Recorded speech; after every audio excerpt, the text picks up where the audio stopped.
பற்றியும், உறவுகள் பற்றியும் ஒரு வழிகாட்டுதல் குடுக்கதற்காக நம்மளுடைய சைபாவுடைய அட்வைசரி கமிட்டி மெம்பரு, நம்ம உங்க எல்லாருக்கும் மீனா மேடம் தெரியும்.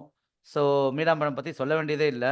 ஸோ நம்மளுடைய எக்ஸ்பெர்ட் நாங்க இந்த ட்ரெய்னிங்க்கு வந்து எங்களுடைய டிப்ளமோ இன் கவுன்சிலிங் சைக்காலஜி கோர்ஸுக்காகவும், சப்ஜெக்ட் எக்ஸ்பெர்ட்டா இன்வைட் பண்ணப்பயும் அவங்க வந்து ரொம்ப சந்தோஷத்தோட எங்களோட ஏத்துக்கிட்டாங்க.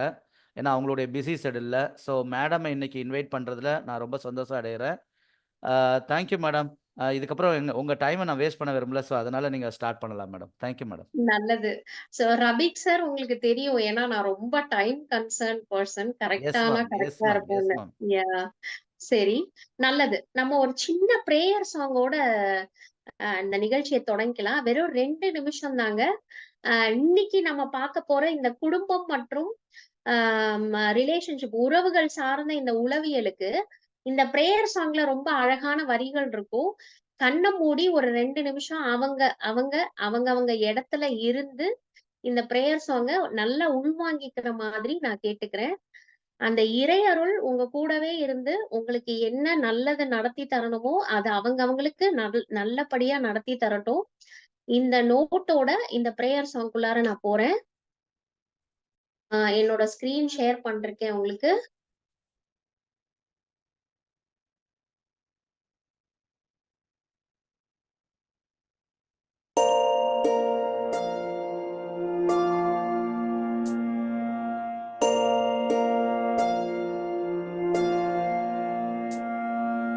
கருவாக்கி உருவாக்கி எனையாண்டு காத்தருளும் இறைவா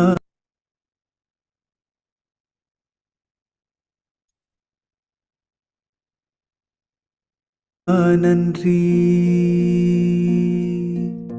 எங்கும் நிறைந்தோனே, எல்லை இலாதானே, எங்கேயும் எப்போதும் என் குலம் காப்பவனே,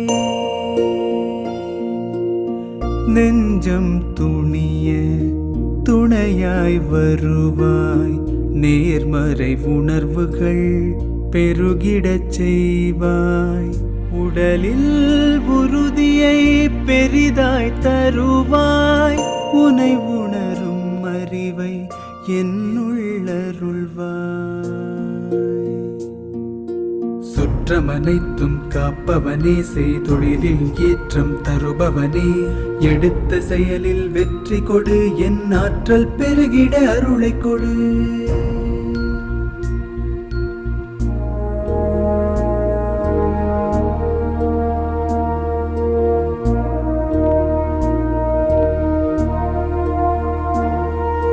கருவாக்கி உருவாக்கி எனையாண்டு காத்தருளும் இறைவா நன்றி. வல்லமை தந்து நீ வளர்ச்சி கொடு, அகத்திலும் புறத்திலும் மலர்ச்சி கொடு, வளர்ச்சி கொடு, வளர்ச்சி கொடு, வளர்ச்சி கொடு, மலர்ச்சி கொடு.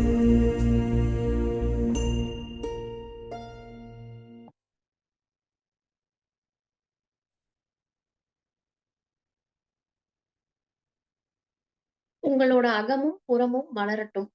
ஆம். கண்ண மூடி உட்கார்ந்திருந்தீங்கன்னா, ஒரு மலரோட இதழ்கள் தொறக்கிற மாதிரி மெதுவா கண்ண தொறந்துக்கோங்க. நம்ம செஷனுக்குள்ளார போயிடலாம். ஹோப் சாங்க கேட்டுச்சா முதல்ல? இந்த 2 நிமிஷம் இந்த பிரேயர் சாங் கேட்டுச்சா எல்லாருக்கும்? ஜஸ்ட் ஒரு ஹேண்ட் ரைஸ் ஒரு சின்ன ஒரு ஏதாவது ஒண்ணு குடுங்க எனக்கு. Yes. Thank you. On time வந்துட்டீங்க. இந்த பிரேயர் சாங் கேட்டுட்டீங்கன்னா, நம்ம அவ்வளதான். உள்ள போக வேண்டியதுதான். ஐ அம் வெரி ஹேப்பி. உங்க அகமும், புறமும் மலரட்டும். நல்லதுங்க. இப்ப செஷனுக்குள்ளார போயிரலாம். இந்த ரிலேஷன்ஷிப்ல சைக்காலஜி அப்டின்னா என்னங்க? நாங்க சைக்காலஜியே எனக்கு புதுசு.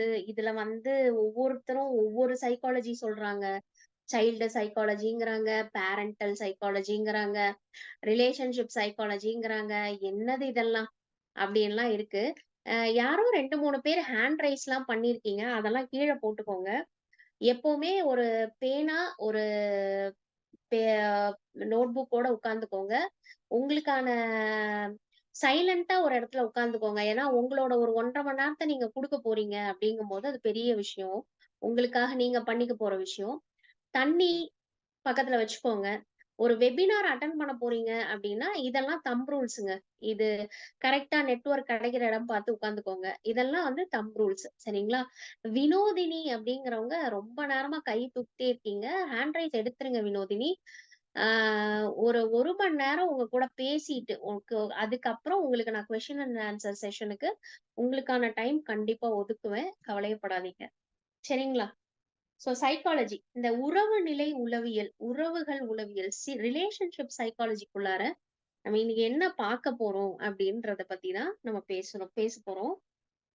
எல்லாரும் என்ன நினைச்சிட்டீங்க அப்படின்னா, உறவு நிலை உளவியல் அப்படின்னா வந்து வெறும்னே ரிலேஷன்ஷிப்ப பத்தி மட்டும் தான் வந்து பேச போறோம். அப்படிலாம் நினைச்சிட்டு வந்திருந்தீங்கன்னா, அகைன் அதுலயுமே நான் ஒரு சின்ன என்ன சொல்றது? ஒரு விளக்கம் குடுக்க வேண்டியிருக்கு. எத்தன பேர் என்னோட கிளாஸஸ் அட்டெண்ட் பண்றீங்கன்னு தெரியல.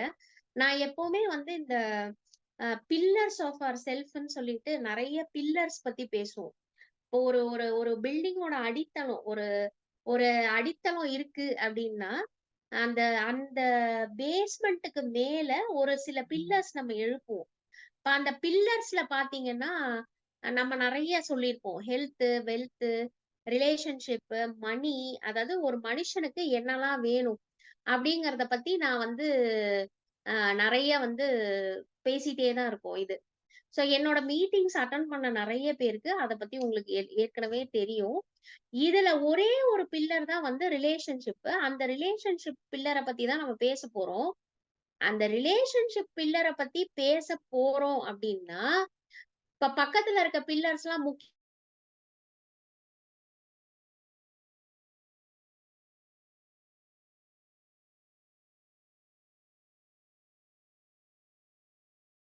Hello madam. கொஞ்சம் வாய்ஸ் கம்மியா இருக்கு அப்படின்னு சொல்றாங்க.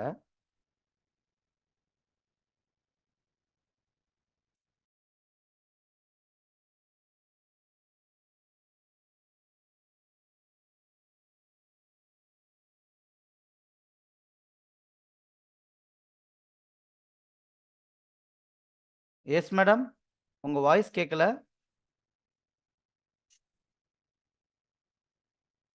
ப்ளீஸ் வெயிட் பண்ணுங்க. சின்ன ஒரு டெக்னிக்கல் இஷ்யூ. மேம் வந்து இன்னும் கொஞ்ச நேரத்தில் ஜாயின் பண்ணிடுவாங்க.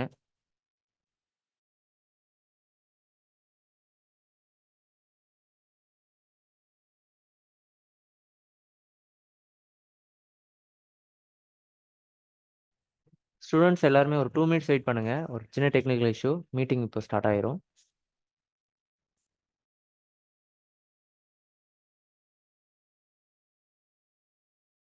ஹலோ, இவ்ளோ நேரம் நான் பேசிட்டு இருந்தது எதுவும் கேட்கலையா?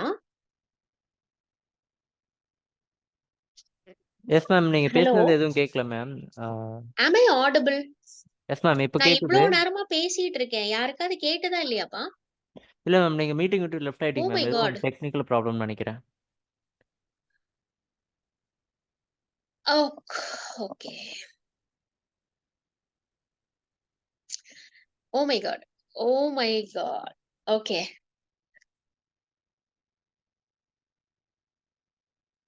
நான் இவ்ளோ நேரம் என்னோட இன்ட்ரோடக்ஷன் ஸ்பீச்சே முடிச்சுட்டேன். Oh my god. ஓகேங்க. ரைட். ஓகே. ரைட். சரி, நான் மறுபடியும் இந்த 10 நிமிஷம் எடுத்துக்கிறேன். இந்த இன்ட்ரோ ஸ்பீச் குடுக்கறதுக்கு. தயவு செஞ்சு எல்லாருக்கும் வாய்ஸ் கேக்குதுங்களா? நான் ஆடிபிளா இருக்கேனா? நான் விசிபிளா இருக்கேனா? இந்த Zoomல ஆன்லைன்ல இதுதாங்க இஷ்யூ. நம்ம இனிமே ஃபியூச்சர்லலாம் வந்து ஆஃப்லைன் மீட்டிங்ஸ் தான் நெறைய போடணும். ரைட். சரிங்க. ஆ தயவு செஞ்சு இப்ப யாரும் ஹேண்ட் ரைஸ் பண்ணாதீங்க. பானுலாம் ஹேண்ட் ரைஸ் பண்ணியிருக்கீங்க. நான் கண்டிப்பா டவுட் கிளியரிங்க்கு நான் சொல்லிடுறேன். ஓகே. Zoom மீட்டிங்ல இருந்தே நான் வெளிய போயிருக்கேன். எனக்கே தெரியாது. ஆனா நான் பேசிட்டு இருந்தேன் இவ்ளோ நேரமா உங்ககிட்ட. ரைட்டுங்க. பரவால்ல. சரிங்க. நம்ம இப்ப பேசிடலாம். No issue. நம்ம பேசிக்கு போயிரலாம். இன்னைக்கு நம்ம உறவுநிலை உளவியல் பத்தி பேசப் போறோம். அப்போ நான் இன்ட்ரோடக்ஷன் ஸ்பீச் என்ன நான் குடுத்தேன், இவ்ளோ நேரம் நான் என்ன பேசினேனோ, நான் மறுபடியும் அதுக்கே உங்ககிட்ட வரேன். என்னோட ஸ்க்ரீன் தெரியுதா?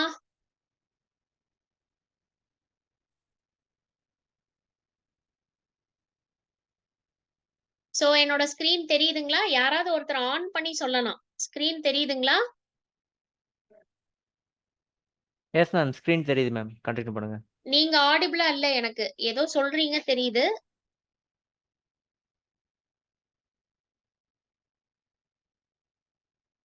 Yes ma'am. ஸ்க்ரீன் கிளியரா இருக்கு.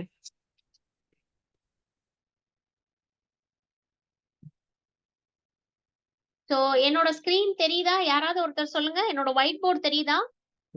Yes ma'am. ஸ்க்ரீன் தெரியுது. ஓ நான் பேசுறது உங்களுக்கு கேக்குதா? கொஞ்சம் வாய்ஸ் சத்தமா பேசுங்க. நான் பேசுறது சத்தமா கேக்குதா எல்லாருக்கும்? Yes ma'am. நீங்க பேசுறது கேக்குது. ஓகே. சரிங்க. இப்ப நான் வந்து இன்ட்ரடக்ஷனுக்கு வந்துடுறேன். என்னோட ஒர்க் ஷாப்ல என்னோட என்னோட அஹ், விஷயங்கள் கேட்டவங்க, என்னோட இன்ஸ்டால இருக்கிறவங்க, இவங்க எல்லாருக்குமே நார்மலா வந்து நான் என்ன பேசுவேன், நான் என்னோட வே ஆஃப் தெரப்பி என்ன, இதெல்லாம் தெரியும் உங்களுக்கு. ஸோ நான் இப்ப அதை ஒரு சின்ன ரீஇன்ட்ரடக்ஷன் மாதிரி திரும்பி கொடுக்க போறேன். ஒரு கட்டுமானம், அதாவது ஒரு மனுஷன், ஒரு இண்டிவிஜுவல் அப்படிங்கிறவன் வந்து தன்னைத்தானே கட்டிக்கொள்பவன். ரைட்டுங்களா? அப்போ ஒரு ஒரு ஒரு பில்டிங் கட்டணும் அப்படின்னா நம்மளுக்கு என்ன தேவை? ஒரு பேஸ்மெண்ட் தேவை. அந்த பேஸ்மெண்ட்டுக்கு மேல நம்ம என்ன பண்ணுவோம்? பில்லர்ஸ் போடுவோம். அந்த பில்லர்ஸ்க்கு மேல நம்ம என்ன பண்ணுவோம்? நம்மளுக்கு என்ன தேவையோ எல்லா பில்லர்ஸையும் கட்டிட்டு பில்லர்ஸ்க்கு மேல நம்ம ரூஃப் போடுவோம். கரெக்ட்டுங்களா? இப்ப இந்த பேஸும் இந்த பில்லர்ஸும் கரெக்டா இருந்துச்சுன்னா இந்த இந்த ரூஃப பத்தி நம்ம பெருசா கவலைப்பட்டுக்க வேண்டாங்க. இந்த பேஸ்மெண்ட்ட தான் சைக்காலஜி, அதாவது நாங்க இந்த பேஸ்மெண்ட்ட தான் செல்ஃப்ன்னு சொல்றோம். ரைட்டா? இப்ப இந்த செல்ஃப பேஸ் பண்ணி தான் என்னோட பில்லர்ஸ நான் கட்டுவேன். இந்த செல்ஃப் முதல்ல இந்த பேஸ்மெண்ட்ட நான் எப்படி கட்டுவேன்? இந்த பேஸ்மெண்ட்ட எப்படி கட்டுவேன்னா, எனக்கு வெளியில இருந்து வர டேட்டா, எனக்கு வெளியில இருந்து கிடைக்கிற இன்ஃபர்மேஷன், என்னோட சூழல் இருக்கு இல்லையா? என் சூழல்ல என் அப்பா, அம்மா, என் சொந்தக்காரங்க, என் ஃப்ரெண்ட்ஸ் என்னெல்லாம் பேசுறாங்க, என்னெல்லாம் பண்றாங்க, இதெல்லாம் கவனிச்சு என்ன பண்ணுவேன்? என்னோட 5 வாசல், ஐம்புலன்னு சொல்றோம் இல்லையா? இந்த ஐம்புலன் அப்படிங்கிறது தான் என்னோட என்னோட டேட்டாவை நான் கலெக்ட் பண்ற சோர்ஸுக்கான வழி. இந்த ஐம்புலன் வழியா நான் எல்லாத்தையும் எடுத்து என்னோட பேஸ்மெண்ட்டை என்ன பண்ணுவேன்? கட்ட ஆரம்பிப்பேன். எப்படி ஒரு வீட்டை செங்கல், சிமெண்ட், மண்ணு வச்சு கட்டுறோமோ அதே மாதிரி என்னோட செல்ஃப்ங்கிற பேஸ்மெண்ட்டை நான் வந்து கட்ட ஆரம்பிப்பேன். ரைட்டுங்களா? இப்ப இந்த இந்த பேஸ்மெண்ட்டை கட்டுறது எத்தனை வயசு வரைக்கும் நடக்குது? என்னோட ஒரு 11, 12 வயசு வரைக்கும். அதாவது நான் எப்ப பியூபர்ட்டிக்கு போவேன், அதாவது வளர் இளம் பருவம்னு சொல்றோம் இல்லையா? இந்த அடலசன்ட் ஏஜுக்குள்ள போற வரைக்கும் என்ன வேலை நடக்குது? இந்த என்னோட செல்ஃப கட்டுற வேலை நடக்குது. ரைட்டா? அப்புறம் என்ன நடக்குது? இந்த செல்ஃப்ல இருக்கிற டேட்டா இருக்கு இல்லையா? என்னோட இந்த பேஸ்மெண்ட்ல இருக்க டேட்டாவை வச்சு நான் என்ன பண்றேன்? என்னோட பில்லர்ஸ், அதாவது என் வாழ்க்கைக்கு என்ன தேவையோ அந்த பில்லரை நான் கட்ட ஆரம்பிக்கிறேன். அப்போ ஒரு மனுஷனுக்கு என்ன தேவை? எனக்கு ஹெல்த் வேணும், அப்ப ஹெல்த். எனக்கு வெல்த் வேணும், வெல்த். என்னோட கரியர் வேணும், எனக்கு ரிலேஷன்ஷிப் வேணும், எனக்கு வந்து மணி வேணும். இப்படி நான் பில்லர்ஸ் கட்ட ஆரம்பிக்கிறேன். எப்படி? இந்த டேட்டா தான் எனக்கு சோர்ஸ். நான் இங்க என்ன கட்டி வச்சிருக்கேனோ இங்க கட்டி வச்சிருக்கதெல்லாம் நம்ம என்னன்னு சொல்றோம்? Belief system, values, principles, morals. அப்ப இந்த பேஸ்மெண்ட் ஃபுல்லா என்ன ரொப்பி கிடக்குது? எனக்குன்னு நான் கட்டி வச்சிருக்க பிலீஃப் சிஸ்டம் இருக்கு. எனக்கு நான் வச்சிருக்க வேல்யூ சிஸ்டம் இருக்கு. என்னோட பிரின்சிபிள்ஸ், என்னோட கொள்கைகள்னு நான் சொல்லிக்கிற என்னோட பிரின்சிபிள்ஸ் இருக்கு. இவ்வளவு விஷயங்கள் இருக்கு இந்த பேஸ்மெண்ட்ல. இத பேஸா வச்சுதான் நான் என்ன பண்றேன்? என் வாழ்க்கையோட ஒவ்வொரு பில்லரையும் நான் கட்டுமானம் பண்றேன். அப்ப கட்டுமானம் பண்ணும்போது நம்ம இன்னைக்கு பேச போறது என்னது? ரிலேஷன்ஷிப் சைக்காலஜி, உறவு நிலை உளவியல்னு சொல்லிட்டோம். நம்ம எல்லாரும் என்ன நினைக்கிறோம்? ஏதோ ஒரு பில்லர் தான் அடி அப்படின்னா அந்த ஒரு பில்லர் மட்டும்தான் பாதிப்பு. இந்த ஒரு பில்லருக்கும் மத்த பில்லர்ஸ்க்கும் சம்பந்தமே இல்ல. ஏன்னா இடைவெளி தான் நிறைய இருக்கே. ஆனா நல்லா நோட் பண்ணுங்க. என்னோட பேஸோட ஒரு கனெக்ஷன் எல்லா பில்லருக்கும் இருக்கும். என்னோட ரூஃபோட ஒரு கனெக்ஷன் எல்லா பில்லருக்கும் இருக்கும். ரைட்டா? அப்ப எல்லா பில்லரும் ஒன்னோட ஒண்ணு கண்டிப்பா தொடர்பு இருக்கு. பாக்குறதுக்கு ஏதோ என்னமோ தனித்தனியா இருக்குமே தவிர ரிலேஷன்ஷிப்புக்கும் ஹெல்த்துக்கும் என்னங்க சம்பந்தம் அப்படின்னு நம்ம நினைக்கலாம் மேலோட்டமா. ஆனா நம்ம இன்னைக்கு ரிலேஷன்ஷிப் பத்தி பேசும்போது கண்டிப்பா எல்லா பில்லரையுமே டச் பண்ணாம வர முடியாது அப்படின்னு சொல்றதுக்காக தான் இந்த இன்ட்ரடக்ஷனே நான் வச்சேன். இந்த 10 நிமிஷங்கள் நான் இந்த இன்ட்ரடக்ஷன் தான். இன்னைக்கு நம்ம பேச போறது என்னமோ ரிலேஷன்ஷிப் தான், உறவு முறை உளவியல் தான் அப்படின்னாலும் இந்த எல்லா பில்லரோட தொடர்பும் அதுல இருக்கும் அப்படின்னு சொல்றதுக்காக தான் இந்த இன்ட்ரடக்ஷனே நான் கொடுத்தேன். ரைட்டா? புரிஞ்சுச்சா? எல்லாருக்கும் புரிஞ்சிருக்கும்னு நினைக்கிறேன் இல்லையா? புரிஞ்சுச்சுங்களா? நான் இவ்வளவு நேரம் பேசின இந்த இன்ட்ரடக்ஷன் புரிஞ்சுச்சுங்களா எல்லாருக்கும்? தயவு செஞ்சு எனக்கு கொஞ்சம் சொல்லுங்க. S S. சோ நம்ம பேச போற உறவு நிலை உளவியல்ல இப்ப நம்ம பார்க்க போற ஒவ்வொரு பாயிண்ட்டும் கண்டிப்பா எல்லா பில்லர்ஸோடையும் கனெக்டட் தான். சரியா? நான் நிறைய நேரம் என்னோட ஸ்கிரீன் ஷேரிங்ல இருப்பேன். அதனால அப்பப்போ உங்களை கேட்டுக்குவேன். புரிஞ்சிருச்சா? கேட்டுக்கிட்டீங்களா? பாத்துக்கிட்டீங்களா? அப்படின்னு கேட்பேன். சரிங்களா? ரைட்டா? சோ இப்ப நம்ம என்ன பண்ண போறோம்? அடுத்தது போறோம். சோ இன்ட்ரடக்ஷன் பார்த்துட்டோம். அடுத்தது நம்ம என்ன பண்ண போறோம்? என்ன பாயிண்ட்ஸ் எல்லாம் நான் இன்னைக்கு கொடுக்க போறேன். அதாவது என்னோட உறவு நிலை உளவியல் நல்லா இருக்கிறதுக்கு, நான் நல்லா இருக்கிறதுக்கு. அப்ப இந்த செல்ஃப் அப்படிங்கிற சைக்காலஜியே எதுக்காக வந்துச்சு? சைக்காலஜியோட ஹிஸ்டரி என்னன்னு பாத்தீங்கன்னா, ஒருத்தன் இன்டர்னலா அவனோட சுயம் அந்த பேஸ்ன்னு நம்ம சொல்றோம் இல்லையா? அது ரொம்ப நல்லா இருந்துருச்சு. ஒருத்தனை பத்தி அவனுக்கு நல்லா தெரிஞ்சு புரிஞ்சு வச்சிருக்கான். டேய் நான் இதான்டா, எனக்கு இதுனா கொஞ்சம் கஷ்டம், இதுனா ரொம்ப ஈஸி, நான் நல்லா பண்ணிருவேன். என்னால முகம் தெரியாதவங்க கிட்ட கூட போய் நல்லா பேசிற முடியும். நல்லா பழகிற முடியும். இல்லங்க எனக்கு வந்து தெரிஞ்சவங்களே இருந்தானா கூட நான் போய் கொஞ்சம் இனிஷியலா போய் பேசலாம் மாட்டேன். நான் கொஞ்சம் கூச்ச சுபாவம். இப்படி என்ன பத்தின ஒவ்வொரு விஷயமும் எனக்கு தெளிவா தெரிஞ்சிருக்கு, புரிஞ்சிருக்கு. இத தாண்டி இன்னொரு பாயிண்ட் இருக்கு. அக்செப்டன்ஸ்ன்னு சொல்லுவோம். உதாரணத்துக்கு எனக்கு பயங்கரமா கோவம் வரும். அந்த கோவம் வருங்கிறத எப்ப நம்ம அக்செப்ட் பண்றோமோ, நான் ஒரு கோவக்காரன் தான். ரைட்டா? அப்போ நான் கோவக்காரங்க, நான் அக்செப்ட் பண்ணிக்கிறேன் அப்படிங்கும்போது அடுத்த ஸ்டெப் நான் போவேன். என் கோவத்த நான் எப்படி கம்மி பண்ணலாம்? சோ அந்த அக்செப்டன்ஸ்லயே இல்லாம இருப்போம் தெரியுமா? கோவமா? நானா? நான் கத்திட்டு தான் இருப்பேன். அதுக்கு என்ன நான் அப்படிதான். அப்படின்னு நம்ம சொல்லிட்டோம்னா, அப்ப உங்களோட உறவு நிலை உளவியல்ல பெரிய கொஸ்டின் மார்க் போட்டுக்கோங்க. உங்களுக்கு உங்ககிட்டயும் நிம்மதி இருக்காது. உங்களால அடுத்தவங்களுக்கும் நிம்மதி இருக்காது. கரெக்ட் தானே? அப்போ என்னைக்கு என்னோட செல்ஃப், என்னோட இன்டர்னல், என்னோட உள்நிலை, என்னோட உறவு, எனக்கு என் மேல இருக்கிற உறவு, இத நம்ம என்னன்னு சொல்றோம்? இன்ட்ரா ரிலேஷன்ஷிப்னு சொல்றோம் சைக்காலஜில. Intra, INTRA, intra.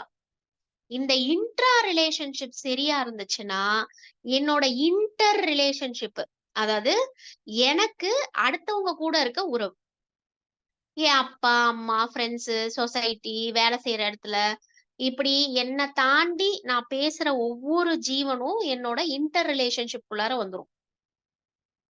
ரைட்டா? அப்போ என்னோட இன்ட்ரா ரிலேஷன்ஷிப் நல்லா இருக்குன்னு சொன்னா, என்னோட இன்டர் ரிலேஷன்ஷிப்பும் கண்டிப்பா நல்லா இருக்கும், மேனேஜபிளா இருக்கும். இப்ப எங்க இங்க உள்ள கொதிக்கிறது ஆரம்பிக்குதோ, இங்க உள்ள கொதிநிலை இருக்கோ, இப்ப வெளியிலயும் கொதிநிலை தான் இருக்கும். இப்ப சைக்காலஜில வந்து கான்செப்ட் என்ன சொல்லுதுன்னா, தேர் இஸ் நோ வி சொல்லுது. WE. There is no we concept. There is only I, capital I. அப்ப நாம் என்பது உளவியல் ரீதியா ஒரு கான்செப்டாவே பார்க்கப்படல. ஒரு ஸ்கூல் ஆஃப் சைக்காலஜி நாம் அப்படிங்கிற கான்செப்டே இல்லைன்னு சொல்லுது. There is only I. There is only நான். நானுங்கிற கான்செப்ட் தான் உண்மை. நான் தான் ரியாலிட்டி. நான் தான் இருக்கு. அதனாலதான் எல்லாத்துக்கும் நான் தான் பொறுப்பு. தீதும் நன்றும் பிறர் தர வாரா. அப்ப என்னோட உறவு நிலை சரியில்லை, என் வீட்டுக்காரர் சரியில்லை, என் மாமியார் சரியில்லை, என் மாமனார் சரியில்லை, நான் பெத்ததுங்க சரியில்லை, என்னைய பெத்தது சரியில்லை, இவ்வளோ புலம்பிட்டு இருக்கோம்னா இங்க ஏதோ சரியில்லைன்னு அர்த்தம். நான் என்கிட்ட ஏதோ சரியில்லைன்னு அர்த்தம். ஏன்னா உங்களோட ரிஃப்ளெக்ஷன் தான் உங்களோட ரிலேஷன்ஷிப்னு சொல்றாங்க. கரெக்டா? இங்க உள்ள என்ன இருக்கோ உள்ளதை உள்ளபடி காட்டும் மனக்கண்ணாடி. இப்ப என் மனசுல என்ன இருக்கோ அதுதான் வெளியில வருது. அது ரிலேட்டடா தான் நம்மளுக்கு உறவு நிலையே இருக்கு அப்படின்னு சொல்றாங்க. ரைட்டா? அப்போ ஃபர்ஸ்ட் பாயிண்ட், இங்க நான் சொல்ல வர முதல் பாயிண்ட் நோட் பண்ணிக்கோங்க. There is no we, there is only I.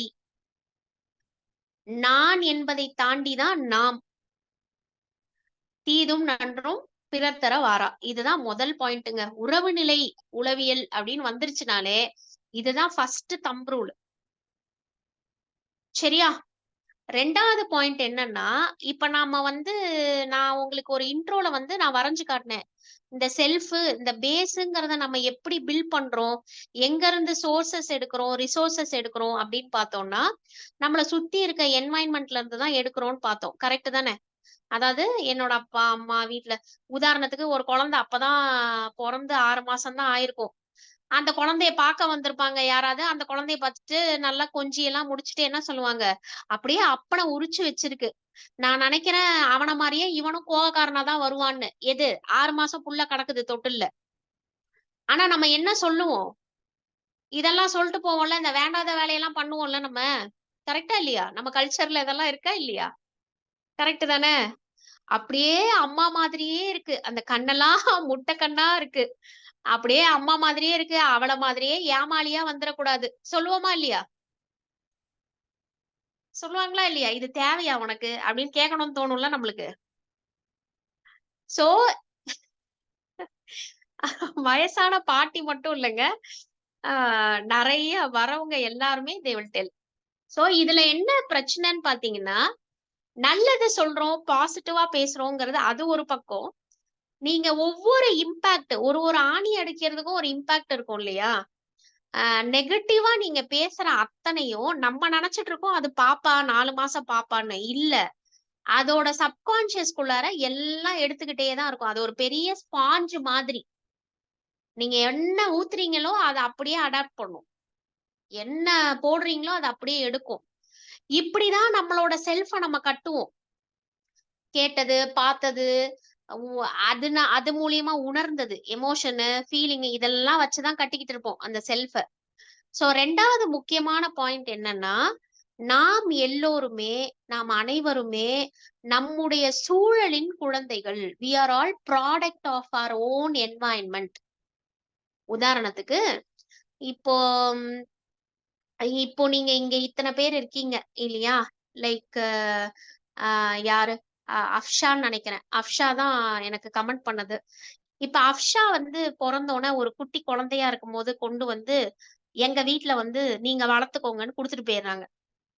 Meena ஒரு சின்ன குழந்தையா பொறந்திருக்கும்போது, மீனாவ கொண்டு போய் அஃப்ஷா வீட்ல மீனாவ வளர்த்துக்கோங்கன்னு விட்டுட்டு போயிர்றாங்கன்னு வச்சுக்கோங்க.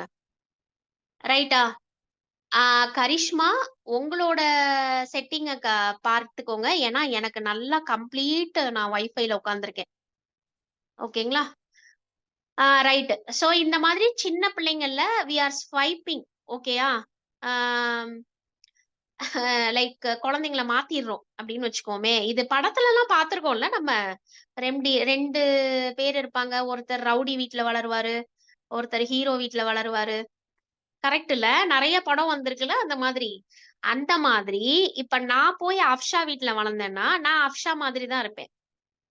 அஃப்ஷா எங்க வீட்ல வளர்ந்தான்னா, அவ என்ன பண்ணுவா? அவ நான் பண்றதெல்லாம் பண்ணிட்டு இருப்பா. கரெக்ட்டா இல்லையா? நெறைய தெலுங்கு ரைட்டு. மூவிஸ்குள்ள போகாதீங்க. கான்செப்ட்குள்ள வாங்க. கன்டென்ட்குள்ள வாங்க எல்லாரும். ரைட்டு. சோ, என்ன கொண்டு போய் ஒரு சமையல்காரர் வீட்ல விட்டுட்டு, சமையல்காரர் வீட்டு குழந்தைய கொண்டு வந்து எங்க வீட்ல விட்டாங்கன்னா, நான் பிரியாணி ரெசிபி பத்தி பேசிட்டு இருப்பேன். எந்த பிரியாணி நல்லா இருக்கும்? எந்த பிரியாணில எது போட்டா ரொம்ப நல்லா இருக்கும்? அப்படின்னு பேசிட்டு இருப்பேன். எங்க வீட்ல வளர்ந்த பாப்பா, இந்த மாதிரி உறவு நிலை உளவியல், பேரண்டல் திங்கு, லொட்டு லொசுக்குன்னு கத்தின்னு கிடக்கும். கரெக்ட்டா? அப்போ அந்த 2வது முக்கியமான பாயிண்ட் என்னது? We are all product of our own environment. நாம் அனைவருமே நம்முடைய சூழலின் குழந்தைகள். இத மட்டும் நீங்க அக்செப்ட் பண்ணிட்டீங்க. இந்த ஒரு பாயிண்ட் நீங்க மண்டையில எடுத்துட்டீங்கன்னு வச்சுக்கோங்க. மனசுல எடுத்துட்டீங்கன்னு வச்சுக்கோங்களேன். என்ன சொல்றது? உங்க வாழ்க்கையில நீங்க பெரிய மாற்றத்த பார்ப்பீங்க. ரொம்ப பெரிய மாற்றத்த பார்ப்பீங்க. என்னன்னா, நம்ம நம்ம கணவர் ஏதாவது பண்றாரு, நம்ம மாமியார் ஏதாவது பண்றாங்க, இல்ல நம்ம குழந்தைங்க ஏதாவது பண்றாங்கன்னா, நம்மளுக்கு முதல்ல இந்த பாயிண்ட் ஸ்ட்ரைக் ஆகும். நம்ம பார்க்குற பார்வையே மாறி போயிரும். நான் வேற ஒரு சூழலோட குழந்தை, அவங்க வேற ஒரு சூழலோட குழந்தை அப்படிங்கிறது உங்களுக்கு தெரிஞ்சிரும். இந்த ஒரே ஒரு பாயிண்ட் வந்து என் வாழ்க்கையில நிறைய மாற்றத்தை கொடுத்துருக்கு. நான் சொல்றது புரியுதா உங்களுக்கு? இந்த பாயிண்டோட அக்செப்டன்ஸ் வந்து என் லைஃப்ல நான் ரிலேஷன்ஷிப்பை பத்தி பாக்குற அந்த பார்வையவே மாத்தி இருக்கு. we are all products of our own environment. என் அம்மா வந்து இப்படி கத்துறாங்க, எங்க அம்மா என்கிட்ட நல்ல விதமா பேச மாட்டேங்கிறாங்க, எங்க அம்மா என்னை கொஞ்சினதே கிடையாதுன்னு நிறைய பேர் பேசுவாங்க. ஏன்னா எங்க அம்மா அவங்களோட சூழலோட குழந்தை.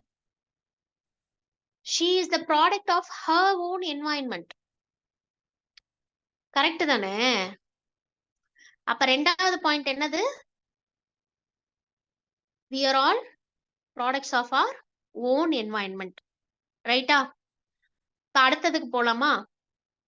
இங்க நான் ஒரு சிச்சுவேஷன் சொல்றேன், சரியா?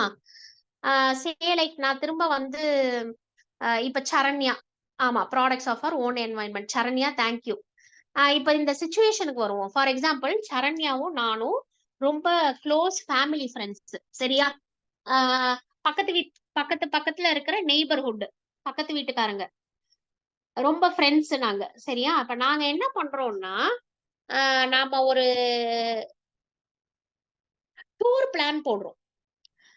நாங்க டூருக்கு போறோம். இந்த ஊட்டி கொடைக்கானல் எல்லாம் போறதுக்காக பயங்கரமா ப்ரிப்பரேஷன் எல்லாம் பண்ணி என்ன பண்றோம், முடிவெல்லாம் பண்ணி டேட் எல்லாம் முடிவு பண்ணிடுறோம். சரண்யா வந்து அவங்க ஃபேமிலி எல்லாம் ரெடி பண்ண சொல்றா, நான் என் ஃபேமிலி எல்லாம் ரெடி பண்ண சொல்லிடுறேன்.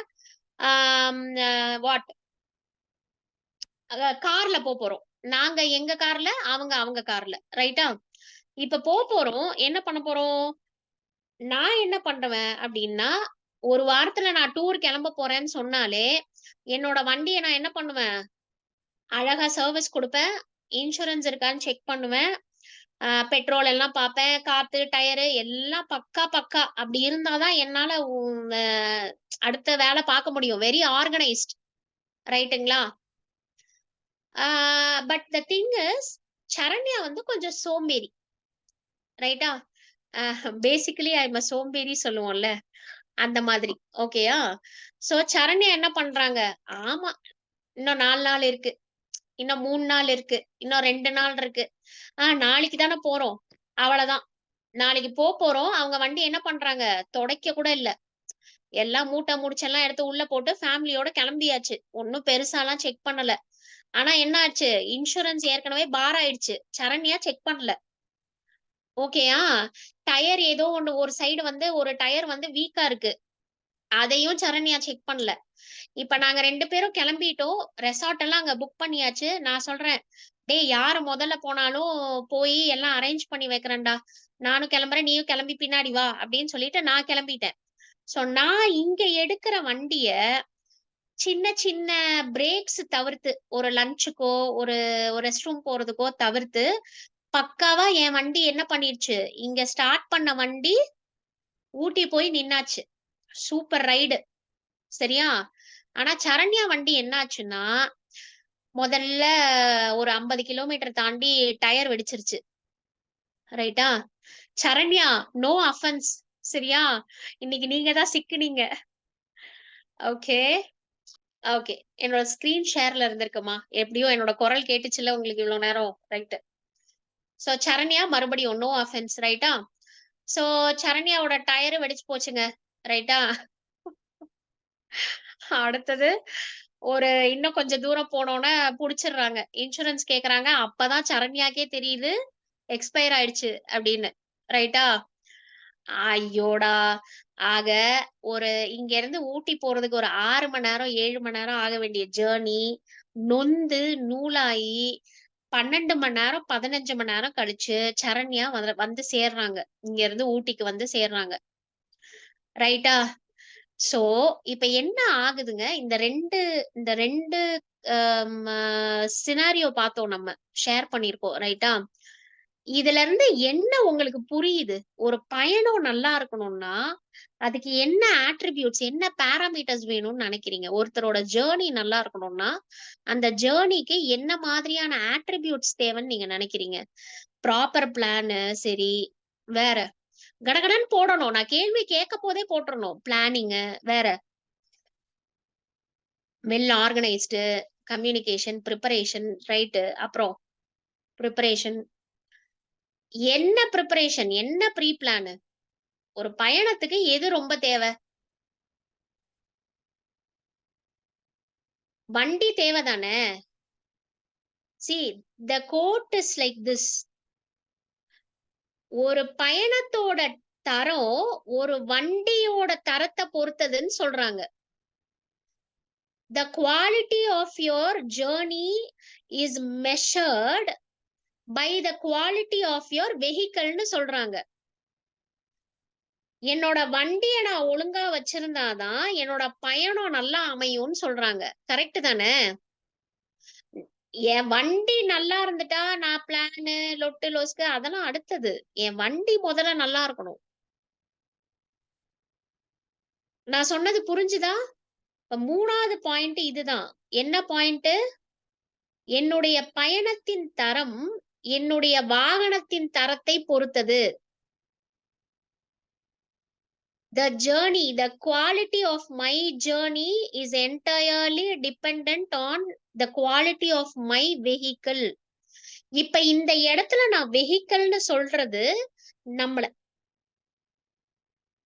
தரம், ஜேர்னியோட தரம் நல்லா இருக்கணும்னா நம்ம தரம் நல்லா இருக்கணும்னு சொல்ல வரேன். நம்மளோட ஹெல்த் நல்லா வச்சுக்கணும்னு சொல்ல வரேன். எக்ஸாக்ட்லி.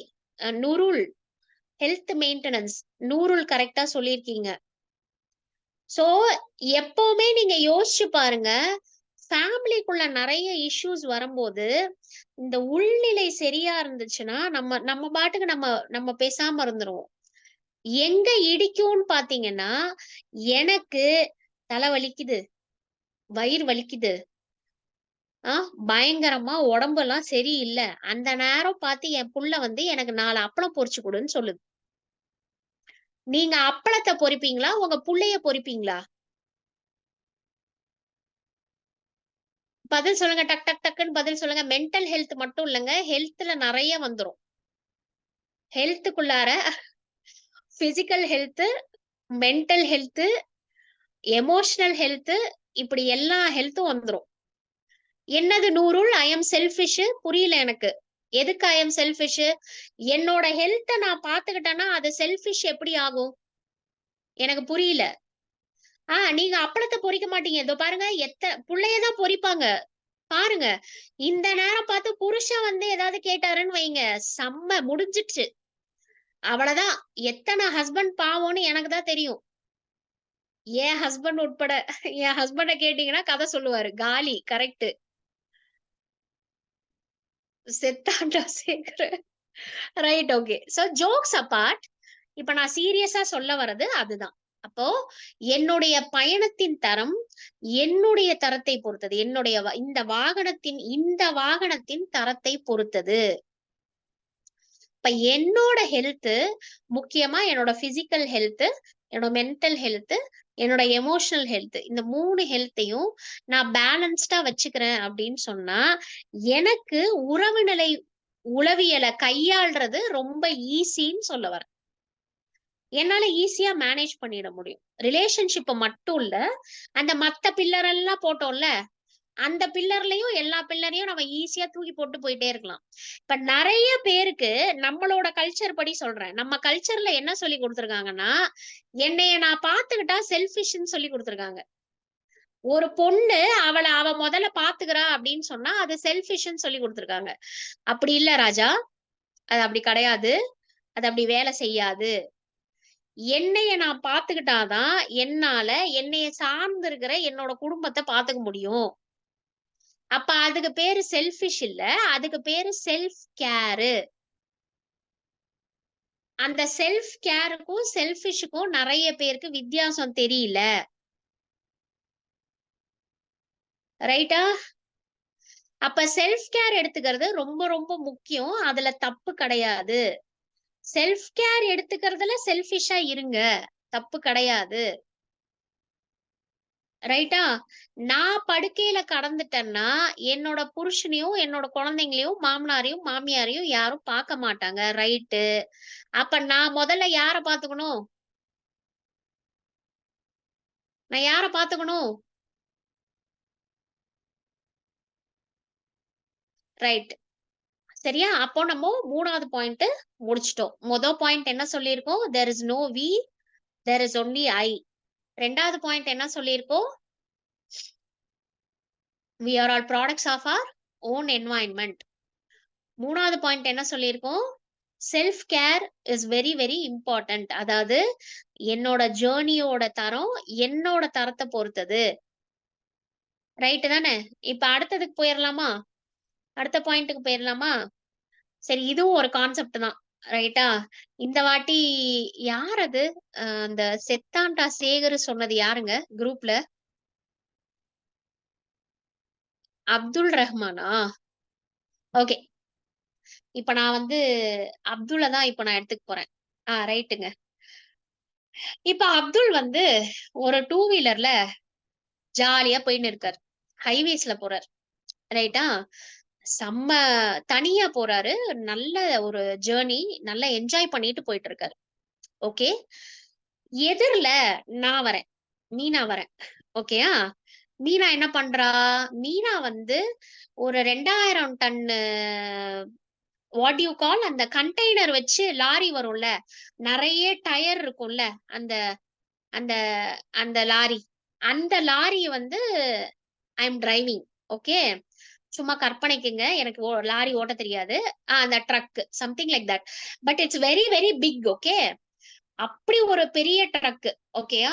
அத நான் ஓட்டிட்டு வரேன். இவரு எதிர்ல வந்துட்டு இருக்காரு. ஓகே. இப்ப என்ன ஆகுதுன்னு பாத்தீங்கன்னா, இவர் பக்காவா அப்துல் வந்து பக்காவா ரூல் எல்லாம் ஃபாலோ பண்ணி அவர் என்ஜாய் பண்றாரு. ஆனா கரெக்டா என்ஜாய் பண்ணிட்டு இருக்காரு. அழகா அவர் போற சைடு தான் அவர் போறாரு.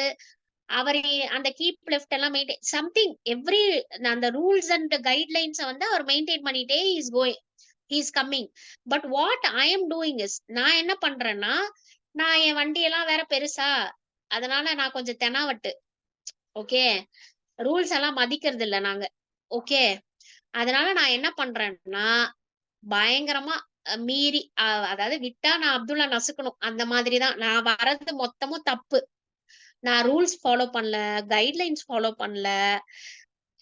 என் வழி தனி வழி அப்படின்னு நான் என்ன பண்றேன்? நான் பாட்டுக்கு வந்துட்டு இருக்கேன். கொஞ்சம் மிஸ் ஆனா அப்துல் அங்க இருந்தே என்ன பாத்துட்டாரு. அவருக்கு தெரிஞ்சிருச்சு நான் ராங் ரூட்ல வரேன், நான் தப்பா வரேன்னு தெரிஞ்சிருச்சு. சரியா? அவர் அப்படியே பாக்குறாரு, என்ன பண்றது அப்படின்னு பாக்குறாரு. நான் வந்துட்டேன். கொஞ்சம் மிஸ் பண்ணா அப்துல் அப்படி தட்டினேன்னா நசுங்கி சட்னி தான். அப்ப அப்துல் என்ன பண்ணணும்? நான் ராங் ரூட்ல வரேன், ஆனா அவர் ரைட் ரூட்ல தான் வராரு. அப்துல் என்ன பண்ணணும்? அந்த இடத்துல நின்னு என் கூட சண்டை போடணுமா? என்னத்த ஸ்டாப் பண்ணும்? அவ்வளவு பெரிய டயரோட அந்த உருட்டிட்டு வர டயரை ஸ்டாப் பண்ணி என் கூட சண்டை போடணுமா? பைக்கை விட்டுட்டு ஓடிடணும். ஓகே. சோ அப்துல் என்ன பண்றாருன்னா, அவங்க ராங் ரூட்ல வராங்க, நான் ரைட் ரூட்ல தான் போறேன். ஆனா இப்ப நிறுத்தி சண்டை போடுறதுக்கான நேரம் இது கிடையாது அப்படின்னு புரிஞ்சுக்கிட்டு அப்துல் என்ன பண்றாரு? கொஞ்சம் வண்டிய தள்ளி ஓரம் ஒதுக்கி தள்ளி என்னைய அவாய்ட் பண்ணிட்டு தள்ளி நிக்கிறாரு, இக்னோர் பண்ணிட்டு. சரியா? இப்போ நம்ம வாழ்க்கையும் இப்படிதான். நம்ம வாழ்க்கையிலயும் நாம சரியாதான் இருப்போம். நம்ம நிறைய நேரத்துல தப்பு பண்ணியிருக்க மாட்டோம். ஆனா நம்ம கூட சண்டை போட்டுட்டு போறவங்க, நம்மளோட எமோஷன்ஸ நசுக்கிட்டு போறவங்க, அவங்க எல்லாம் ராங் ரூட்ல வந்தவங்களா இருப்பாங்க. இந்த மாதிரி ஒரு சிச்சுவேஷன் வரும்போது நம்ம என்ன பண்ணணும்? யாரு சரி, யாரு தப்பு, எது சரி, எது தப்புன்னு பாத்துட்டு இருக்க நேரம் அது கிடையாது. அப்ப நம்ம பார்க்க வேண்டியது யாரோட வாழ்க்கை, யாரோட உயிர், யாரோட மனசு, இதுதான் நம்ம பார்க்கணும். அப்போ இப்படி ஒரு இக்கட்டான சூழல் எப்ப வந்தாலும் நம்ம என்ன பண்ணணும்?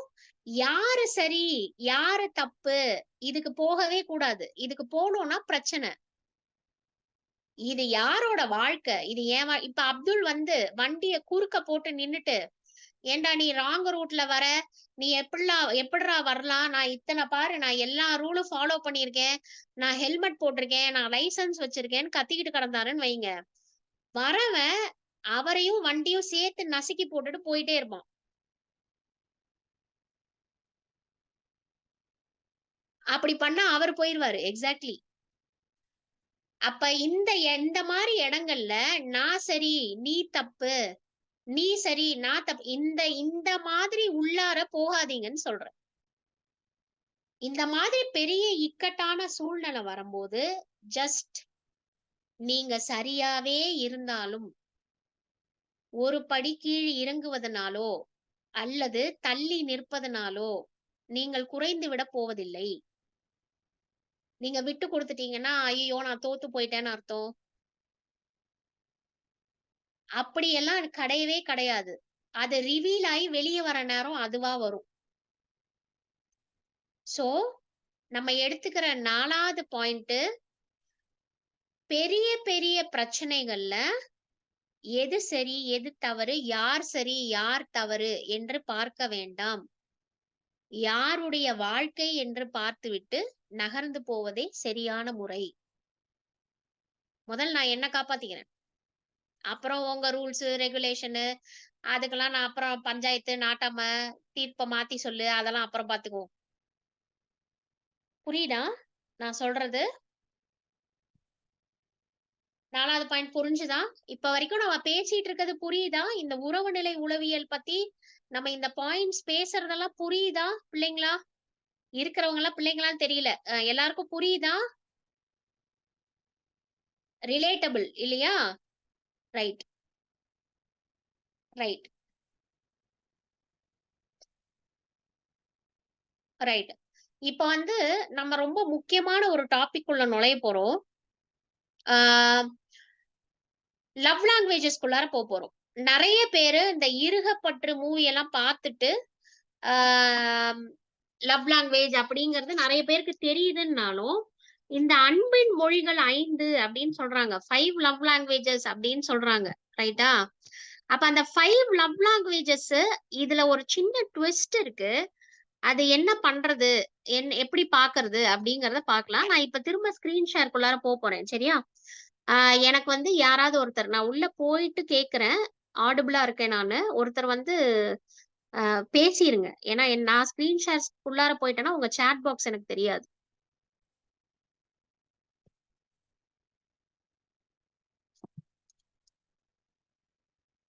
என்னோட ஸ்கிரீன் தெரியுதா? ஒயிட் போர்டு தெரியுதா? எஸ் மேம், தெரியுது மேம். நான் ஆடிபிளா இருக்கேனா? எஸ் மேம், ஆடியபிளா இருக்கீங்க. ஓகேங்க. சோ இப்ப நம்ம ரொம்ப முக்கியமா நம்ம பார்க்க போற ஒரு டாபிக் வந்து அன்பின் மொழிகள். ரைட்டா? Love languages. சோ நான் தமிழ்லயே எழுதுறேன். அன்பின் மொழிகள்.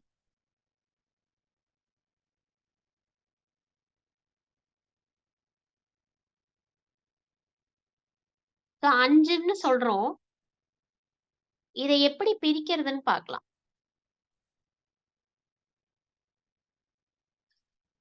ஆக்சுவலா அந்த இருகப்பற்று மூவி இல்ல வந்து அந்த யாரெல்லாம் புக் படிக்கிற பழக்கம் இருக்கோ தாராளமா போய் படிங்க. 5 லவ் லாங்குவேஜஸ்ங்கிற புக் படிங்க, கேரி பெக்மன் எழுதுனது. சோ அதுலயுமே வந்து அவர் ரொம்ப கிளியரா எழுதல. ஆனா நம்ம இலக்கியங்கள்லாம் இத ரொம்ப அழகா சொல்லிட்டு போயிருச்சுங்க. நான் அது சொல்றேன், அது ஒரு எக்ஸாம்பிளும் சொல்றேன். முதல்ல அந்த 5 லாங்குவேஜ் என்னன்னு பாத்திரலாம். ஓகேயா? முதல் லாங்குவேஜ் வந்து வேர்ட்ஸ்,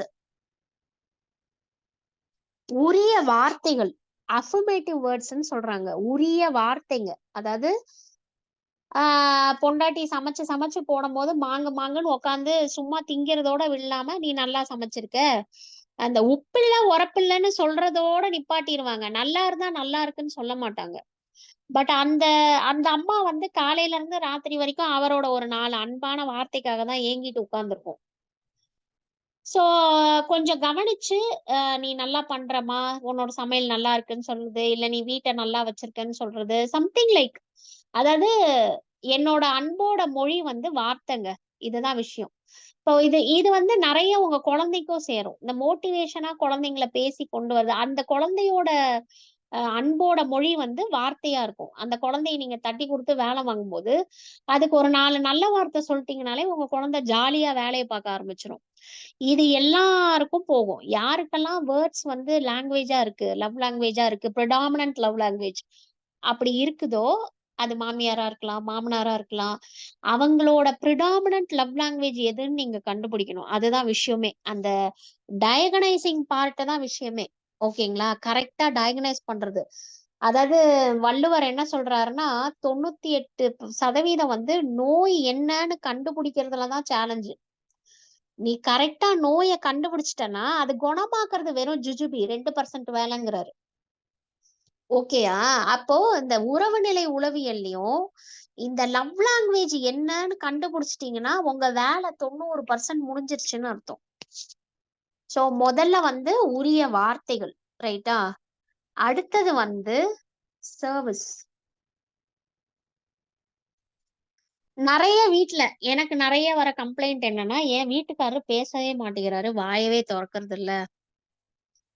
ஏன்னா, அவருக்கு வேர்ட்ஸ் வந்து அவரோட லவ் லாங்குவேஜா இருக்காது. அதுதான் மெயின்.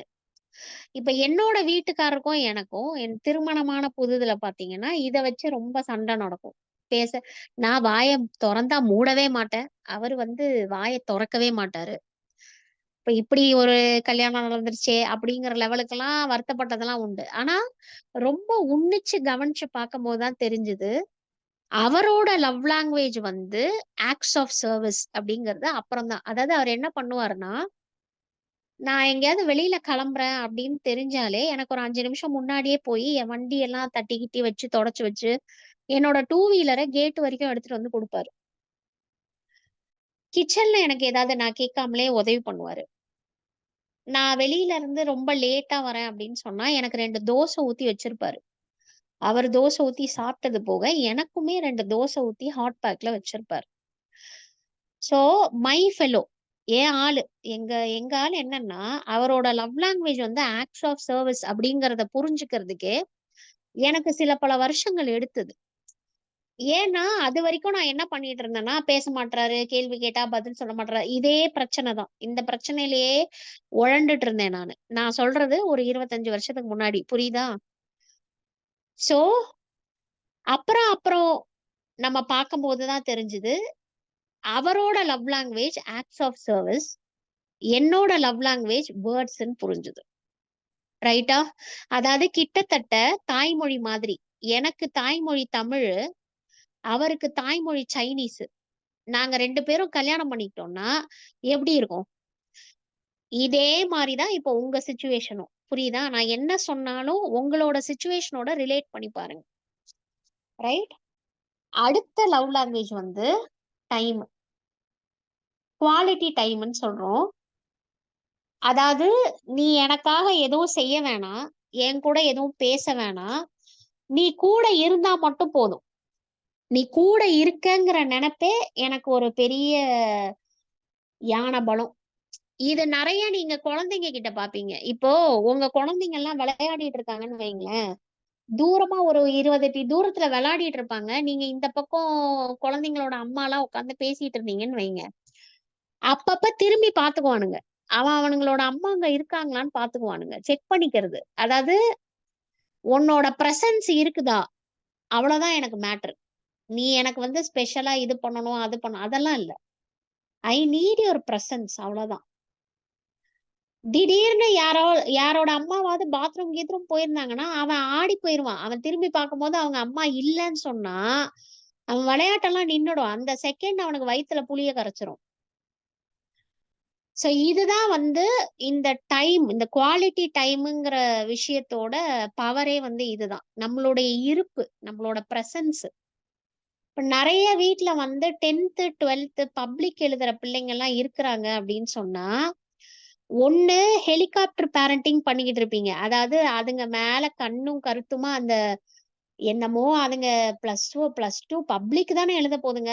அதுங்க என்னமோ ஏதோ அக்யூஸ் மாரியே நடத்துவாங்க பார்த்திருக்கீங்களா? வந்துட்டியா? புக் எடுத்துட்டியா? 10 நிமிஷத்த வேஸ்ட் பண்ணிட்டியே! 12 நிமிஷத்த வேஸ்ட் பண்ணிட்டியே! அதெல்லாம் பண்ணாதீங்க. ஒரு டீய போட்டு குடுத்துட்டு, நீங்க பாட்டுக்கு உங்க வேலைய பக்கத்துல இருந்து பார்த்துக்கிட்டே இருங்க. அவங்க வேலைய நீங்க வேலை செய்யின்னு சொல்லக்கூட வேணாம். அம்மா இருக்கிறா, அம்மா வேலைய அம்மா பாக்குறான்னு பாத்துச்சுங்கனாலே அதுங்க படிக்க ஆரம்பிச்சுருங்க, பண்ண ஆரம்பிச்சுருங்க. நெறைய பிள்ளைங்களுக்கு இன்னைக்கு பிரசன்ஸ் தான் தேவைப்படுது. அப்பா, அம்மாவோட பிரசன்ஸ். யாரோ ஒருத்தங்க கூட இருக்காங்கன்னா, அது ஒரு பெரிய பலம். ரைட்? சோ இதுதான் குவாலிட்டி டைம் அப்படிங்கிற இந்த love language. So words, quality time, services. அடுத்தது கிஃப்ட்ஸ்.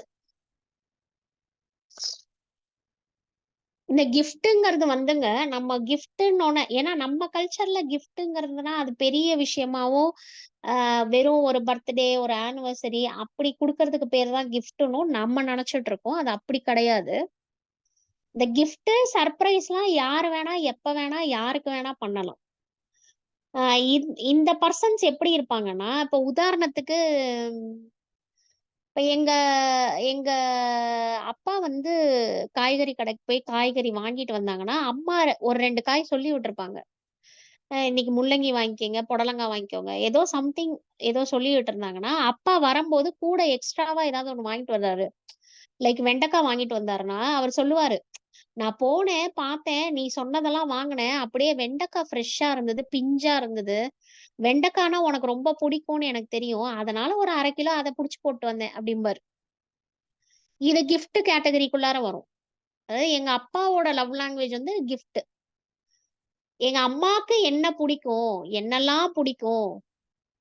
எங்க அம்மாக்கு நார்மலாவே பெண்களுக்கு பூ பிடிக்கும். அதுல எங்க அம்மாக்கு பிச்சி பூனா ரொம்ப பிடிக்கும்.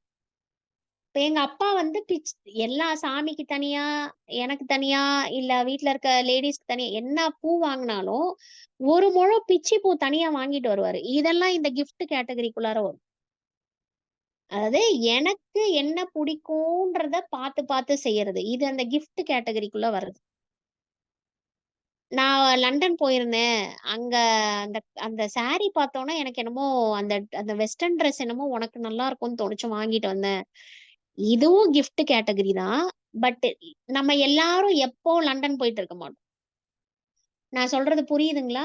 இந்த வெஸ்டர்ன் கல்ச்சர், இந்த வெஸ்டர்ன் சைக்காலஜி அந்த அ அந்த இதுக்கும் நம்ம கல்ச்சுரல் இதுக்கும் உள்ள ஒரு பேரியர் என்னன்னு பார்த்தீங்கன்னா, இந்த கல்ச்சுரல் டிஃபரன்ஸ் தான் பேரியர்.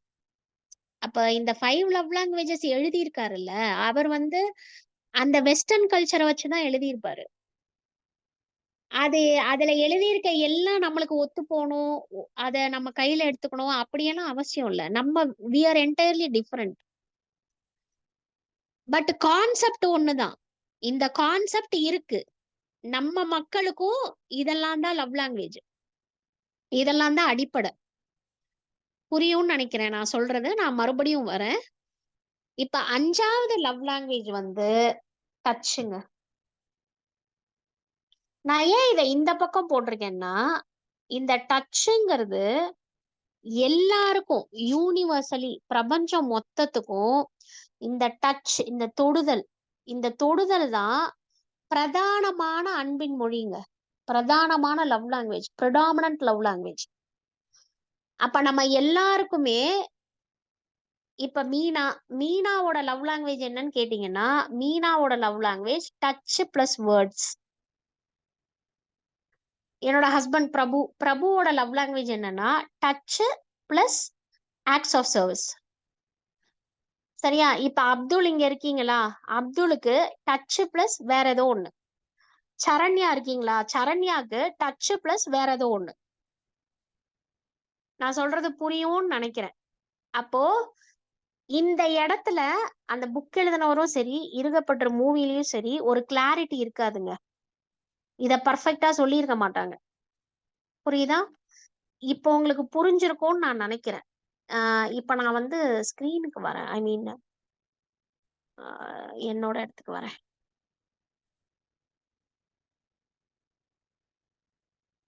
இவ்வளவு நேரம் லவ் லாங்குவேஜஸ் புரிஞ்சுதா? இப்ப நீங்க கமெண்ட் பண்ணலாம். நான் பார்க்க முடியும். இப்படிதாங்க லவ் லாங்குவேஜ் புரியணும். Touch plus time me. ஆமா. அப்போ இப்ப லவ் லாங்குவேஜஸ் எப்படி புரிஞ்சுக்கணும்னா, லவ் லாங்குவேஜ் என்ன? அடுத்து எனக்கு எதிர்ல இருக்கிறவங்களோட லவ் லாங்குவேஜ் என்ன? என் மாமியாரோட லவ் லாங்குவேஜ் என்ன? என் பொண்ணோட லவ் லாங்குவேஜ் என்ன? நான் சொல்றது புரியுதா? இப்ப இதுல நம்ம எல்லாருக்கும் ஒத்துமையா ஒண்ணு இருக்கு. அது என்னது? டச். என்னோடது டச் பிளஸ் வேர்டு, என் கணவரோடது touch plus acts of service. ரைட்டா? இந்த வேர்டும் ஆக்ட்ஸ் ஆஃப் சர்வீஸும் சண்டை போட்டுக்கலாம். டச்சும் சண்டை போடாது. ஏன்னா அது காமன் லவ் லாங்குவேஜ். என் பொண்ணுக்கு டச் பிளஸ் டைம். இப்போ நாங்க 3 பேரும் சண்டை போட்டுக்கிறோம்னு வைங்களேன். ஒரு வீட்டுக்குள்ள ஒரு இண்டிவிஜுவலுக்கு மேல 2 பேருன்னு வந்துட்டாலே அங்க கிளாஷஸ் இருக்கு. ரைட்டா? அப்ப எங்க 3 பேருக்கும் சண்டை வருது. சரியா? பயங்கரமா என் பொண்ணு சொல்லுது, நம்ம 3 பேரும் ஒண்ணா உட்கார்ந்து சாப்பிட்டு எவ்வளவு நாளாச்சு, நீங்களா ஒரு அப்பாவா, நீங்களா ஒரு அம்மாவா?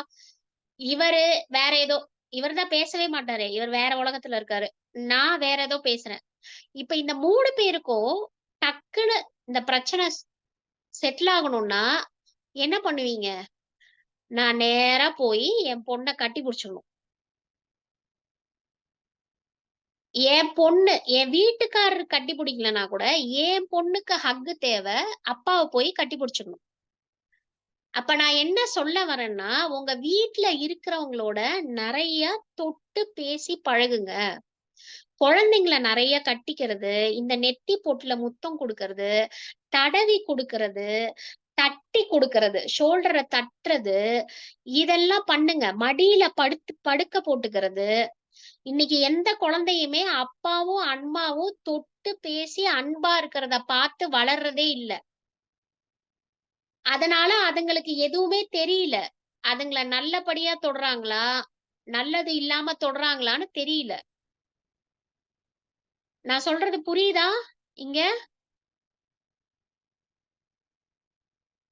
சோ தயவு செஞ்சு இந்த லவ் லாங்குவேஜஸ்ல ஒர்க் பண்ணுங்கன்னு சொல்றேன்.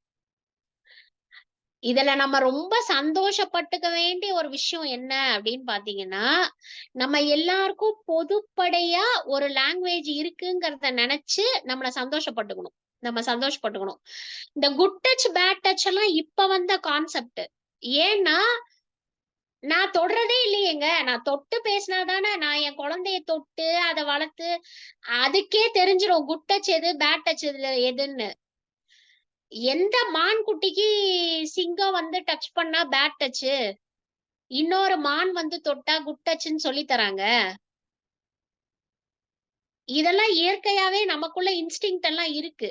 நம்ம அத பண்றது இல்ல. ஏன்னா நம்ம கூடயே கனெக்டடா இல்ல. அந்த செல்ஃப், அந்த பேஸ்மெண்ட் எல்லாம் நிறைய பிளவு இருக்கு. அதனால பில்லர் எல்லாம் டேமேஜா தான் இருக்கு. சரி, பில்லர் எல்லாம் டேமேஜா இருக்குன்னு சொல்லி நான் என்ன பண்றேன், என் பில்லரை சரி கட்டுறதுக்கு தான் பாக்குறேன். பேஸ கட்டினாதானங்க பெர்மனண்டா நீங்க பில்லரை சரிப்பட முடியும். நான் சொல்றது புரியுதா? சோ இன்னைக்கு நம்ம பார்த்த இத்தனை விஷயங்கள்ல இருந்து நீங்க ஏதாவது ஒரு விஷயம் 2 விஷயத்த புடிச்சுக்கிட்டு ஃபாலோ பண்ணீங்கனாலே அடுத்து வர ஒரு 3 மாசம் 6 மாசத்துக்குள்ளார பயங்கர டிராஸ்டிக் இம்ப்ரூவ்மெண்ட் இருக்கும் உங்க ரிலேஷன்ஷிப்ல.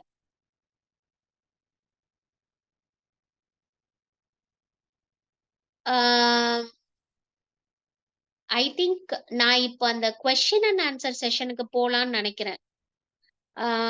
ஐ ஹவ் கவர்ட் எவ்ரிதிங். நான் ரொம்ப முக்கியமான நிறைய விஷயங்கள் கவர் பண்ணிட்டேன். நம்ம இந்த கொஸ்டின் அண்ட் ஆன்சர் செஷனுக்கு போலாமா? Hameed, yes ma'am. Saifa team யாராவது இருக்கீங்களா? எஸ் மேம், கேக்குது. கொஞ்சம் சத்தமா பேசுங்க. கேக்குதா மேம்? எஸ் மேம், நீங்க இல்ல, கண்டினியூ எனக்கு பண்ணுங்க. சத்தம் கேட்கல.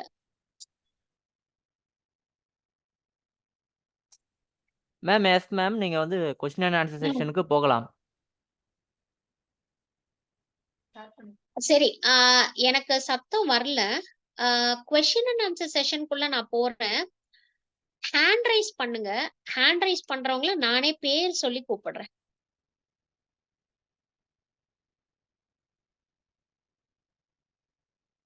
யாருக்கு கொஸ்டின் இருக்கு அப்படின்னு நினைக்கிறீங்களோ ஜஸ்ட் ரைஸ் யுவர் ஹேண்ட். நான் பேர் சொல்றேன், then you shoot up your question. We can move on. Anbu சொல்லுங்க. அன்மியூட் பண்ணிட்டு உங்க கொஸ்டினை கேட்டுட்டு மியூட் பண்ணிக்கோங்க. Hello ma'am. அன்பு. கேக்குதுங்களா மேம்? ஹலோ மேம், கேக்குதுங்களா? ஹோஸ்டா இருக்கிறவங்க கொஞ்சம் மியூட் ஆல் ஆப்ஷன் போட்டிருக்கீங்களா பாருங்க, கொஞ்சம் அதெல்லாம் எடுத்து விட்டுருங்க.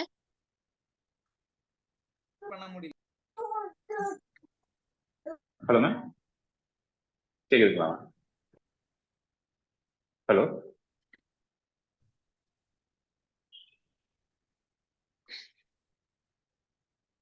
என்னோட டிவைஸ் வால்யூம் ஃபுல்லா தான்ப்பா இருக்கு.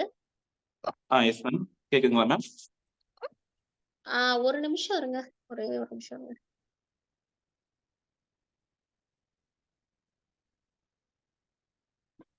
இப்ப பேசுங்க, அன்பு பேசுங்க. எஸ் மேம், கேக்குதுங்களா கேக்குது, சொல்லுங்க. மேம்? இப்ப நீங்க பேசின எல்லா குவாலிட்டி இப்ப ஃபர்ஸ்ட் ஸ்டார்டிங்ல சொன்னீங்களா மேம், டைமிங்க்கு வந்தீங்க அப்படின்னு. பட் நான் எல்லா இடத்துலயும் டைமிங் கீப் அப் பண்றேன் கண்டிப்பா. எனக்கு என்ன டைம் கொடுக்குறாங்களோ அந்த டைமிங் பஞ்சுவாலிட்டி நான் கரெக்டா போயிருவேன். ஒரு மீட்டிங்கா இருக்கட்டும், இல்ல ஏதோ ஒரு எந்த விஷயம்னா சரி. பட் அதை நான் எக்ஸ்பெக்ட் பண்றப்ப அவங்களால பில்ட் பண்ண முடியலங்கிறப்ப ஒரு கோவம் வருது மேம்.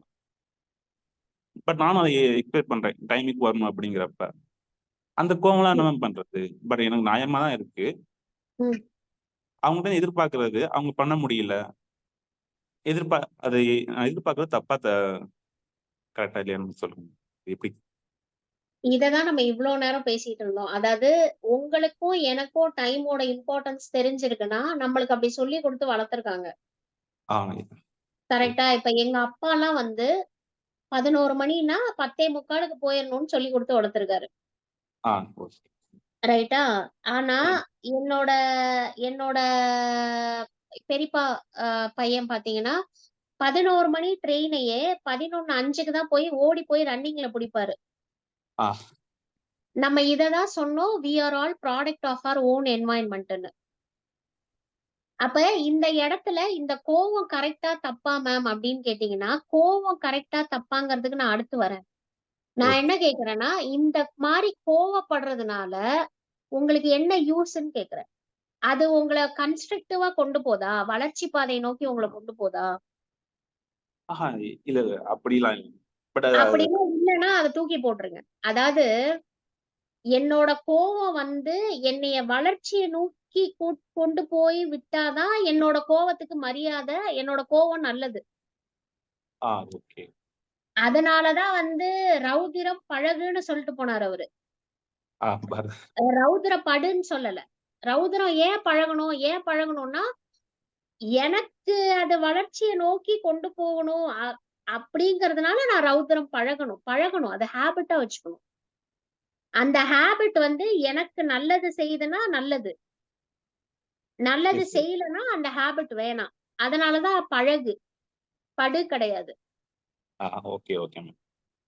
சரியா? ஓகே. அடுத்து எல்லாருமே கொஞ்சம் மியூட் போட்டுக்கோங்க. பவித்ரா ஹேண்ட் ரைஸ் பண்ணிருக்கீங்களா? Yes ma'am. கொஞ்சம் சொல்லுங்க மேம். நான் இப்போ ரீசெண்டா பிரெக்னன்சில இருந்தேன். அப்ப அம்மா சைட்ல இருந்து சப்போர்ட் கிடையாது. ஃபுல்லா மாமியார் வீட்டை தான் டிபெண்ட் பண்ணி இருக்கும் போது அவங்க சைட்ல இருந்து என்னைக்குமே லவ் அண்ட் கேர் வந்ததே இல்ல. அவங்க அப்படி வச்சிருக்கத பார்த்துட்டு எங்க அம்மாவே பேசி எனக்கு கூட்டிட்டு வந்துட்டாங்க. ஆனா எனக்கு 2 சைடுமே முக்கியம்னு நினைக்கிறேன். ஆனா எப்போதுமே நம்ம மதிக்க கூட மாட்டேங்காங்க. என்ன மேம் செய்யலாம்? அவங்களை எப்படி உங்களை நீங்க எந்த அளவு மதிக்கிறீங்க பவித்ரா? அதாவது நான் இந்த கொஸ்டின் எல்லாருக்கும் வைக்கிறேன், எல்லாருக்கும் இத போய் சேரட்டும்னு நினைக்கிறேன். எந்த ஆட்டுக்குட்டி, மாட்டுக்குட்டி இல்ல காட்டு விலங்குல ஏதாவது ஒண்ணு கல்யாணம் பண்ணிக்குது, பிரெக்னெண்டா இருக்கு, குட்டி போடுது, என்ன பெத்தவங்க கவனிக்கல, என்ன மாமியார் வீட்டுல கவனிக்கல, இப்படி எல்லாம் ஏதாவது சொல்லுதுன்னு நினைக்கிறீங்களா? எது லவ் அண்ட் கேருக்காக ரொம்ப போய் வெளியில போய் தேடுது? நான் என்ன கேக்குறேன்னா, பவித்ரா உங்களுக்கு நீங்க பிரெக்னெண்டா இருக்கீங்க, நீங்க பிரெக்னெண்டா இருந்தீங்க, எந்த அளவுக்கு நீங்க உங்களை ரெஸ்பெக்ட் பண்ணீங்க, எந்த அளவுக்கு உங்களை நீங்க பாத்துக்கிட்டீங்க, எந்த அளவுக்கு உங்களை நீங்க லவ் பண்ணிட்டீங்க? நீங்க உங்களை லவ் பண்ணி இருந்தீங்கன்னா இந்த கொஸ்டின் நீங்க கேட்டிருக்கவே மாட்டீங்க. ஆமா மேம். நான் என்னைய பத்தியே யோசிக்க மாட்டேன். இவங்க ஏன் நம்மள்ட்ட பாசமா பேசல? இவங்க ஏன் நம்மள்ட்ட இப்படி பேசுறாங்க? அதுவே தான் யோசிச்சுட்டு நான் ஆமா. என்னன்னா இந்த என்னோட ஹெல்ப் இந்த உலகமே அழிஞ்சு போனாலும் உங்ககிட்ட யாருமே பாசமா நடந்துக்க மாட்டாங்க. உங்ககிட்ட பாசமா யாராவது நடந்தாலும் நீங்க அதை ஏத்துக்க மாட்டீங்க. நம்ம ஊரு பொண்ணுங்க கிட்ட இருக்க பெரிய டிராபேக்கே இதுதாம்மா. ஏன்னா அப்படிதான் பாஸ் பண்ணியிருக்காங்க. நான் உங்கள மட்டும் தப்பு சொல்ல மாட்டேன். இது வழி வழியா வருது. இந்த ட்ராமா வந்து டிரான்ஸ் ஜெனரேஷனல் ட்ராமா அப்படின்னு சொல்றாங்க. பாட்டிகிட்ட இருந்து அம்மாக்கு, அம்மாட்ட இருந்து பொண்ணுக்குன்னு சொல்லிட்டு. So this is not only lack of self love. This is lack of self respect. This is lack of self esteem. எல்லாமே தான். பவித்ராக்கு நான் சொல்ல வேண்டிய பதில் வந்து உங்க பதில்ல இருந்து நீங்களே சொல்லிட்டீங்க. நம்பர் 1, 2, 3, 4ன்னு போட்டீங்கன்னா நம்பர் 1ல பவித்ரா இருக்கணும். அப்படி பாத்துக்கோங்க. அவ்வளவுதான் விஷயம். நீங்க தான் உங்களை அன்பு செஞ்சுக்கணும். உங்க மேல நீங்க மரியாதையா இருந்துக்கணும். 10 மாசம் டெலிவரி டைம்ல நீங்க உங்க மேல அன்பா இருக்கிறேன், மரியாதையா இருக்கிறேன்னு நீங்க எப்படி தெரிஞ்சுப்பீங்க அப்படின்னா, உங்களை நீங்க எவ்வளவு நல்லா பாத்துக்குவீங்க? 10 மாசம் வாக்கிங் போனீங்களா? நல்ல டயட் சாப்பிட்டீங்களா? நல்ல நேரத்துக்கு கரெக்டா செய்ய வேண்டியதை செஞ்சுக்கிட்டீங்களா? தூங்குனீங்களா? அடுத்தவங்கள பத்தி கவலைப்படாம, அழுவாம இருந்தீங்களா? இப்படியெல்லாம் நீங்க பண்ணியிருந்தீங்கன்னா, உங்கள நீங்க ரொம்ப நேசிக்கிறீங்க. உங்கள நீங்க ரொம்ப மதிக்கிறீங்கன்னு அர்த்தம்.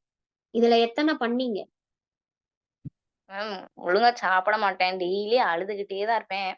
பிள்ளைங்கள அப்ப பத்தி நீங்க ஏற்கனவே உங்களோட ட்ராமாவ உங்க குழந்தைக்கு பாஸ் பண்ணிட்டீங்க. இனிமே அந்த தப்பு பண்ணாம, உங்கள நீங்க என்ன பண்ணிக்கணும்? இப்ப நம்ம முதல்ல போட்டோம் இல்லையா? அந்த செல்ஃப், அந்த பேஸ்மெண்ட். அந்த பேஸ்மெண்ட்ல என்னெல்லாம் ஸ்ட்ராங் பண்ணணும்னு பார்த்து அத ஸ்ட்ராங் பண்ணுங்க. Okay ma'am. நல்லது. சரண்யா,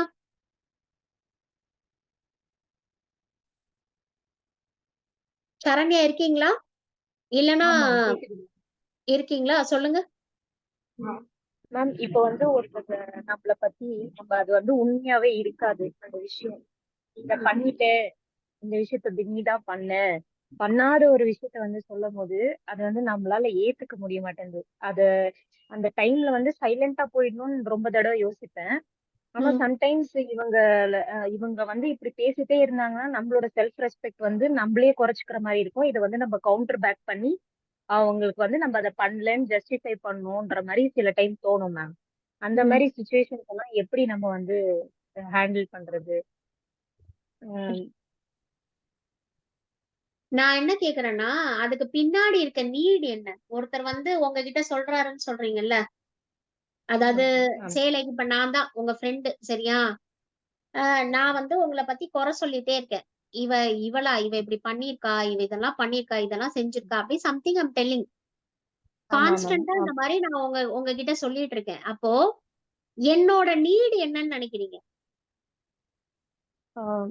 ஒண்ணு என்ன வந்து அசிங்கப்படுத்தணும், இல்லைன்னா ம். ஒண்ணு வந்து நீ என்னை விட கம்மின்னு அவங்க வந்து காட்டிக்கணும்னு ப்ரூவ் பண்றாங்க. சரி. அந்த நீடு உங்களுக்கு தெரிஞ்சிருச்சுல்ல? ஆமா மேம். அப்பனா நான் ஏற்கனவே உங்களை விட கம்மியா தானே இருக்கேன். உங்களை விட கம்மியா நான் இருக்கிறதுனாலயும், உங்களை விட கம்மியா நான் ஃபீல் பண்றதுனாலயும் தானே உங்களை டீக்ரேட் பண்றேன். Correct ma'am. அப்புறம் நீங்க போய் ஏன் உங்களை நீங்களே டீக்ரேட் பண்ணிக்கிறீங்க? அது இல்லைன்னு ப்ரூவ் பண்ணி. அதாவது எப்படி பார்க்கணும்னு நான் சொல்லித் தரேன். இது ஒரு லேயர் மாதிரி. முதல்ல ஒரு பிஹேவியர் இருக்கும், ரைட்டா? இப்ப என்னோட பிஹேவியர் என்னன்னா, உங்களை குறை சொல்லிக்கிட்டு இருக்கேன். ஏய் நல்லா கவனிச்சுக்கோங்கப்பா, இது எல்லாருமே கவனிச்சுக்கோங்க. ஒரு பிஹேவியர் இருக்கு. அந்த பிஹேவியர் இப்ப எக்ஸாம்பிள்ல என்னன்னா, நான் சரண்யாவோட ஃப்ரெண்டு குறை சொல்லிக்கிட்டே இருக்கேன். அதுதான் பிஹேவியர். இந்த பிஹேவியரை மட்டும் நீங்க மேல பாத்துக்கிட்டே இருந்தீங்கன்னா, அந்த ரிலேஷன்ஷிப்ப ஹேண்டில் பண்றதுங்கிறது பயங்கர மெஸ்ஸியா இருக்கும். Messi relationship. அந்த கொல வளவள அப்படியே குத்தி கொதறி அந்த மாதிரி ஆயிரும். இப்ப இந்த பிஹேவியருக்கு கீழே ஒரு லேயர் இருக்கும். அந்த லேயர் என்னன்னா எமோஷன்.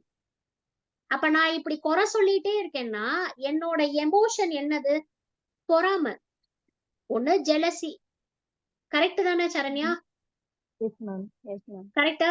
அது அப்போ எஸ் மேம். நான் அது வந்து ஃபேமிலி மெம்பர்ஸே பண்ணும்போது ரொம்ப வலிக்குது மேம். ஒரு லைக் ஒரு நிமிஷம் இருங்க. ஹஸ்பண்ட். நான் முடிச்சுக்கிறேன் ஒரு நிமிஷம். சோ எமோஷன்னு ஒண்ணு இருக்கா? ஆமா அந்த மேம். எமோஷனுக்கு கீழ நீடுன்னு ஒண்ணு இருக்கும். தேவை. ஒரு வெங்காயம் மாரி இத உரிச்சுக்கிட்டே போணும். முதல்ல பிஹேவியர் மட்டும் தான் நம்ம மேல பார்ப்போம். மேல பார்க்கறதெல்லாம் பிஹேவியர் தான். ஆமா மேம். அதுக்கு கீழ எமோஷன் இருக்கும். அதுக்கு கீழ நீடு இருக்கும். இப்ப ஓகே என்னோட மேம். எமோஷன் என்ன? ஜெலசி. என்னோட நீடு என்ன? நானும் சரண்யா மாரி ஆவணும். கரெக்ட்டா? Yes ma'am. அதானே? ஆமா மேம். ஆ இப்ப நீங்க போயி ஒருவேளை நீங்க பேசணும்னு நினைக்கிறீங்க. அவங்க கிட்ட போயி சொல்லணும்னு நினைக்கிறீங்க. இல்ல இத டேக்கிள் பண்ணணும்னு நினைக்கிறீங்கன்னா, அந்த பிஹேவியரோ, எமோஷனையோ தொடக்கூடாது. உங்களால அந்த நீட தொட முடியுமான்னு பாருங்க. இப்ப என்னோட நீடு என்ன? நானும் சரண்யா மாரி அழகா இருக்கணும். ஓகே. நானும் சரண்யா மாரி பொறுமையா இருக்கணும். ஏதோ ஒரு நீடு. ம். சரியா? அது உங்களுக்கு தெரிஞ்சிருச்சுல்ல. Okay ma'am. நீங்க போய் அட்ரஸ் பண்ண வேண்டியது அந்த நீட. ஓகே. Okay ma'am. அந்த பிஹேவியரோ, எமோஷனையோ அட்ரஸ் பண்ணாதீங்க. இப்ப நீங்க என்கிட்ட வந்து என்ன தெரியுமா சொல்லணும்? இப்ப நான் தான் சரண்யா, நீங்க தான் மீனா. சரியா? நான் போய் என்ன சொல்லுவேன்னா, "ஏய், உனக்கு என்னதாண்டி பிரச்சனை? ஏன் இப்படி கத்திட்டே இருக்க? உனக்கு என்ன இப்போ? என்ன மாரி ஆவணுமா? வா, எனக்கு தெரிஞ்சதெல்லாம் சொல்லித் தரேன். உன்னால முடிஞ்சா பண்ணு." இன்னொன்னு ஒண்ணு சொல்லட்டுமா? அவங்கவங்க இடத்துல இருந்து பார்த்தா யுனிக் தான். நீ வேற மாரி லெவலு. எனக்கு கூட தான் உன்ன மாரி ஆவணும்னு நெறைய நேரத்துல ஆசை. நீ என்னடான்னா என்னைய பார்த்து என்னைய மாரி ஆவணும்னு சொல்ற. சரி விடு. அதுதான் உன்னோட ஆசைன்னா, நான் இதெல்லாம் பண்றேன். நீ வேணா அதெல்லாம் ட்ரை பண்ணி பாரு. இதுதான் அப்ரோச். Okay ma'am. எப்பவுமே address the need. Don't address the behaviour. Don't address the emotions. ஆனா அந்த பிஹேவியருக்கு கீழ இருக்க எமோஷனையும் நீடையும் கரெக்டா கண்டுபிடிச்சுக்க தெரியும். ஓகே. Okay ma'am. புரியுதா? நான் சொன்னேன் இல்லையா? அந்த 98% வந்து டயக்னைஸ் பர்பஸ் தான். ட்ரீட்மெண்ட் வந்து 2% தான். ஈஸி. ரைட். வேற பால் பால் சிம்சன் எஸ் மேம். சொல்லுங்க. மேம், இந்த நம்ம ரிலேஷன்ஷிப் சைக்காலஜி அப்படிங்கிறப்போ ஃபேமிலி செட்டப் மட்டும் பற்றி பேசுகிறோம். பட் நம்ம ஃப்ரெண்ட்ஸ் குரூப், ரிலேட்டிவ்ஸ், அதுக்கும் இந்த லவ் லாங்குவேஜஸ் இதையெல்லாம் ரிலேட் பண்ணி பார்க்கலாம் மேம். நீங்க எத்தனை மணிக்கு உள்ள வந்தீங்க? நான் 10:45 உள்ள வந்துட்டேன். பட் இடையில எனக்கு நெட்வொர்க் இதாயிடுச்சு. ஸோ நான் திருப்பி வெளியே போயிட்டு வர்றதுக்கு ட்ரை பண்ணேன். ரொம்ப நேரம் என்னால் உள்ள இருக்க முடியல. ஓகே. இல்ல ஒண்ணும் இல்ல. நாங்க முதல்லயே அதான் சொன்னோம். ரிலேஷன்ஷிப்னா எல்லா பில்லரையும் டச் பண்ணுவோம்னு சொன்னோம். சோ இது எல்லாத்துக்கும் ஆப்ட். இதுதான் அப்ளிகபிள். கரியர்லயும் இதுதான், சொசைட்டிலயும் இதுதான். ரிலேஷன்ஷிப்னு வந்துட்டாலே எந்த இடத்துல 2 இண்டிவிஜுவல் இருக்காங்களோ, 2 இண்டிவிஜுவல் என்னைய தாண்டி இன்னொரு ஒரு இண்டிவிஜுவல் உள்ள வந்துட்டாங்கனாலே ரிலேஷன்ஷிப் தான். சோ எல்லாத்துக்குமே அப்ளிகபிள் இது, இந்த ரூல்ஸ் எல்லாமே. Okay ma'am, thank you. ரைட்டா? தேங்க்யூ சோ மச் பால். அடுத்தது விஷ்ணு வர்தனா. விஷ்ணு இருக்கீங்களா? ஓகே. சுஜிதா இருக்கீங்களா? எஸ் மேம் இருக்கேன். சுஜிதா சொல்லுங்க. Yes ma'am. எனக்கு மேரேஜ் ஆகி 3 இயர்ஸ் ஆகுது மேம். ஸ்டார்டிங்ல இருந்தே எங்க 2 பேருக்கும் ஒரு பிரச்சனை என்னன்னா, அவரு பேசவே மாட்டாரு. ஓகே. பேசவே மாட்டாரு. மேரேஜ்க்கு முன்னாடி பேசலன்னு எங்களுக்குள்ள நிறைய கான்ஃப்ளிக்ட் இருந்துச்சு. அதுக்கப்புறம் கல்யாணம் ஆனா சரியா போயிடும்ன்ட்டு பேசவே இல்ல. நானு ஒரு சின்ன விஷயம் கூட இது ஒரு அப்ரிஷியேட் பண்ண மாட்டாரு. நல்லா இருக்குன்னு சொல்ல மாட்டாரு. அழகா இருக்குன்னு சொல்ல மாட்டாரு. இல்ல ஒரு முக்கியமான விஷயம் கூட நம்ம ஏதாச்சும் கேட்டா கூட பதில் கரெக்ட்டா வராது. பதில ரொம்ப லேட்டா சொல்லுவாங்க. சில டைம் ஏன் பேசலன்னு கேட்டா ரொம்ப இரிட்டேட் ஆகுது. இல்ல இப்ப புரிஞ்சுதா? செமினார் இந்த வெபினார் உள்ளார ஃபுல்லா இருந்தீங்களா? இல்ல மேம், நான் லேட்டா தான் வந்தேன். ஆனா அந்த லவ் லாங்குவேஜ் பத்தி சொல்லும்போது இருந்தேன். அதே மாதிரி தான் வேர்ட்ஸ் அவரு தெரியும். அவர் ஒரு இன்ட்ரோவர்ட். அவர் வந்து அவரோட எமோஷன்ஸ் எதையுமே ஷேர் பண்ண மாட்டாரு. இது பண்ண மாட்டாரு. ஆனா நான் ஏதோ என்னோட இன்ட்ரோவர்ட்ங்கிறது அவரோட பர்சனாலிட்டி. லவ் லாங்குவேஜையும் பர்சனாலிட்டியும் குழப்பிக்காதீங்க. சரியா? நீங்க வந்து மாமரத்துக்கு கீழே நின்னு ஆரஞ்சு எதிர்பார்க்காதீங்கன்னு சொல்றேன். ஒரு மாமரம் வெறும் மாம்பழம் அது மாமரத்துக்கு அதோட விஷயங்கள் தான் தெரியும். அதோடதான் அதால தர முடியும். நீங்க வந்து ஒரு ஆரஞ்சு மரமா இருப்பீங்க. அதனால நீங்க என்ன எதிர்பார்ப்பீங்கன்னா, தயவு செஞ்சு ஆரஞ்சு போடு, ஆரஞ்சு போடுன்னு. நடக்காது. சரியா? எனக்கு புரியுது மேம். அவரு அப்படி இல்லைன்றது தெரியுது. பட் சம்டைம்ஸ் ரொம்ப சைலண்டாவே இருக்க என்னால முடியவே மாட்டேங்குது. ரொம்ப சைலண்டா இருக்கும்போது நான் ரொம்ப லோன்லியா ஃபீல் பண்றேன். அவர்கிட்ட ஏதாச்சும் ஏன் பேசல? ஏன் எனக்கு ஒரு கால் பண்ணல? அந்த மாதிரி எவ்வளோ பொலைட்டா கேட்டாலுமே எனக்கு மேல கோவப்பட்டு அது வந்து என்னோட நீட் இல்ல சம்திங் அவ நான் ஃபீல் பண்றேன்றத புரிஞ்சுக்காம எக்ஸ்ட்ரீமா கோவப்படுறாரு. என்ன குறை சொல்ற. 3 வருஷம் ஆகுது இன்னும் அதே குறை சொல்லிட்டு இருக்கேன். நான் குறை சொல்லல. எனக்கு நீங்க எனக்கு ஒரு அட்டென்ஷன் குடுக்கல, என்ன கவனிக்கல அப்படின்றத என்னால அக்செப்டே பண்ணிக்க முடியல. நானும் அதிலிருந்து வெளிய வரணும். இல்ல அவர் அப்படித்தான் அக்செப்ட் பண்ணிக்கணும்னு நினைச்சாலுமே, ஒரு எனக்கு அதுலருந்து வெளிய வரவே முடியல. எல்லாரும் என்ன சொல்றாங்க, "நீ ஏன் புரிஞ்சுக்கல? நீ ஏன் அவன புரிஞ்சுக்கல? அவன் அப்படித்தான் தெரியுதுல்ல, விட்டுரு." ஆமா, நீ வந்து உன்னை புரிஞ்சுக்கோமா போதும். அவரெல்லாம் நீ புரிஞ்சுக்க வேணாம். உனக்கு என்னெல்லாம் தேவை இருக்கு? உன்னோட நீட் என்ன? அந்த நீட நீ இவர்கிட்ட இருந்து வாங்க முடியாது. அதாவது நான் எங்க நிக்கிறேன்? அது மாமரமா, ஆரஞ்சு மரமா, வேப்ப மரம்? நான் எங்க நின்னு எதை எதிர்பார்க்கிறேன்? ஃபார் எக்ஸாம்பிள், மாமரத்துக்கு கீழே நின்னு நான் வேப்பங்காய் எதிர்பார்க்கிறேன்னா, ரைட். இத கிளியர் பண்ணிக்கிட்டேன். இந்த 2 கொஸ்டின்.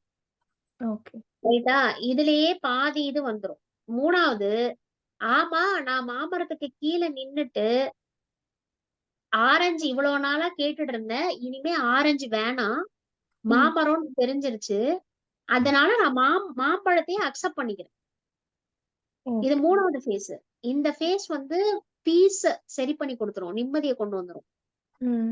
இப்ப ஏன் கணவர் ஏன் நீட எனக்கு ஏத்த மாதிரிதான் அவரு சரி கட்டணும் அப்படின்னு நினைக்கிறதுலதான் தப்பு இருக்கு. எனக்கு ஒரு போன் பண்ணாதான் அவர் என் மேல அன்பா இருக்காரு. எனக்கு ஒரு பூ வாங்கி கொடுத்தாதான் அவர் என் மேல அன்பா இருக்காரு. அப்படின்னு நான் ஒரு set of rules and regulations வச்சிருக்கேனான்னு பாருங்க. சரியா? இத தவிர்த்து நான் வச்சிருக்கிறத தவிர்த்து அவரு என் மேல இருக்க அக்கறை எப்படி எல்லாம் காட்டுறாரு. உதாரணத்துக்கு ஒரு இன்சூரன்ஸ் போட்டிருக்கலாம். ஆனா நம்மளுக்கு அது பெரிய விஷயமாவே தெரியாது. சரியா? அதே மாதிரி இப்போ எங்க வீடு 2 மாடி மேல ஏறி போய் துணி காய வைக்கணும். நான் மிஷின்ல போட்டுட்டு அத எடுத்து டப்ல வச்சுட்டு நான் ஏதோ வேலை பார்த்துட்டு இருப்பேன். அதை முடிச்சுட்டு போய் காய வச்சுக்கலான்னு. ஆனா நான் வந்து பார்க்கும் போது அந்த டப் இருக்காது. அவர் போய் காய போட்டு வந்திருப்பாரு. இப்ப நான் சொல்ல வர்றது புரியுதா? இதெல்லாம் கவனிங்கன்னு சொல்றேன். ஜஸ்ட் அப்சர்வ் பண்ணுங்க. நிறைய பேருக்கு பொறுமையே இல்ல. நம்ம தெரிஞ்சுக்கிறதுக்கு பொறுமை இல்ல. நம்ம தெரிஞ்சுக்கிறதுக்கே பொறுமை இல்லைன்னா அடுத்தவங்களை எப்படி தெரிஞ்சுக்க போறோம்? சரியா? So I just want you all to observe. இன்னையில இருந்து ஒரு 3 வாரத்துக்கு உங்க வீட்டை சுத்தி உங்க வீட்டுக்குள்ளார யாரெல்லாம் என்ன பண்றாங்கன்னு பாத்துக்கிட்டே இருங்க, கவனிச்சுட்டே இருங்க. Right? Okay ma'am. Okay, thank you. One more question கேட்கலாங்களா? இல்ல, அவ்வளவுதான். ஒரு கொஸ்டின் தான். அதுவும் நீங்க லேட்டா வந்ததுக்கு கொஸ்டினே நான் இது பண்ணிருக்க கூடாது. பரவாயில்ல, போனா போட்டுட்டேன். ஜெயசுதா. Ma'am, hello ma'am. வணக்கம் மேம். வணக்கம். கேக்குதாங்க மேம்? கேக்குது, சொல்லுங்க ஜெயசுதா. நான் உங்க இன்ஸ்டா பேஜ் ஃபாலோவர். உங்களோட நிறைய ஸ்பீச் எல்லாம் வந்து கேட்டிருக்கேன். ஆக்சுவலா எனக்கு என்ன ப்ராப்ளம்னா என்னோட பொண்ணு வந்து என்னை விட்டுட்டு போயிட்டாங்க. ஓகே. கோச்சிட்டு பிஜி போயிட்டாங்க. She's work. அவளை அந்த ஒரு ஃபீல்ட்ல இருந்து என்னால வெளியில வரவே முடியல. என் மேல குறை சொல்லிட்டு அவ வெளியில போயிட்டா. அம்மா வந்து சரியா சமைச்சு போட மாட்டேங்கிறாங்க. அப்புறம் அவளும் வந்து சைக்காலஜி படிச்சிட்டு இருக்கா. இப்ப வந்து ஒர்க் பண்ணிட்டு இருக்கா, எம்எஸ்சி சைக்காலஜி. பட் புரிஞ்சிக்கவே இல்லை, நான் என்ன சொல்ல வரேன்றதையும் கேட்க மாட்டேங்கிறாங்க. அந்த ஃபீல்ட்ல இருந்து என்னால வெளியில வரவே முடியல. கொஞ்ச நாள் அமைதியா இருக்கேன். திருப்பி நைட்டு தூங்கும் போது திடீர்னு அவளோட தாட் வந்துட்டு 2 o'clock எழுந்திரிச்சிட்டு அந்த எமோஷனல்ல இருந்து வெளியில வரவே முடியல. நீங்க என்ன பண்றீங்க? நான் ஹவுஸ் ஒய்ஃப் தான் மேம். அதென்ன ஹவுஸ் ஒய்ஃப் தான்? இது நிறைய பேர் இப்படி சொல்றீங்க, ஹவுஸ் ஒய்ஃப் தான் அப்படின்னா என்ன? நானே எவ்வளவு என்னை கீழே மட்டமா பண்ணிக்க முடியுமோ அவ்வளவு மட்டமா பண்ணிக்கலாம். அப்புறம் அடுத்தவங்க எல்லாம் வந்து என்னைய மட்டம் தட்டுறாங்கன்னு சொல்லிக்கலாம். எனிவே இல்ல, நான் சரி, ஓகே. டைலர் ஒர்க் எல்லாம் பண்ணிட்டு இருந்தேன். இப்ப இவங்களுக்காக, பசங்களுக்காக நான் இங்க வந்திருக்கேன் சென்னைக்கு. ஓகே.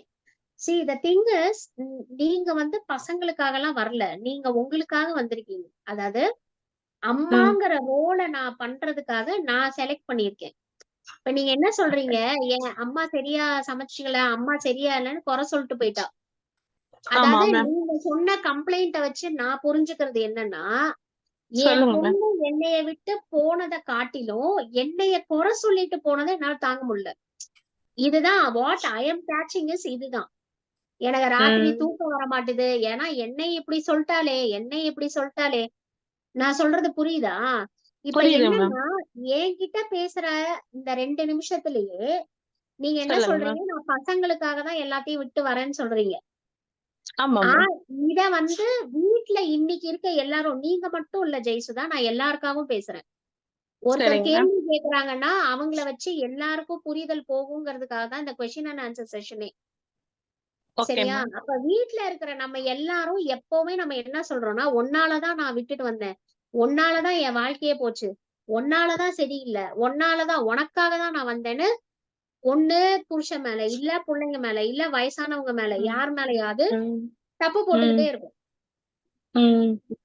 இப்ப என் பொண்ணு என்ன சொல்லும்னா, இப்ப நான் சொன்னேன்னா உதாரணத்துக்கு, இன்னைக்கு இந்த வெபினார் இருக்கு, நான் வந்து 3 மணி நேரம் பேசணும், மூச்சை கட்டி பேசணும் 3 மணி நேரம். இத வந்து சப்போஸிங் நான் ஒரு எக்ஸாம்பிளுக்கு சொல்றேன், நான் வந்து இன்னைக்கு இத வேண்டாம் அப்படின்னு சொல்லிட்டு என் பொண்ணு கூட நான் ஒரு பீச்சுக்கு போறேன். சரியா? ஏன்னா ரொம்ப நாள் ஆச்சு வெளியில போய் அப்படின்னு சொல்லி போயிருந்தேன். பீச்சுக்கு போன இடத்துல உட்காந்து உன்னாலதான் நான் வெபினாரை விட்டுட்டேன்னா யார் மேல தப்பு? நம்ம மேலதான்.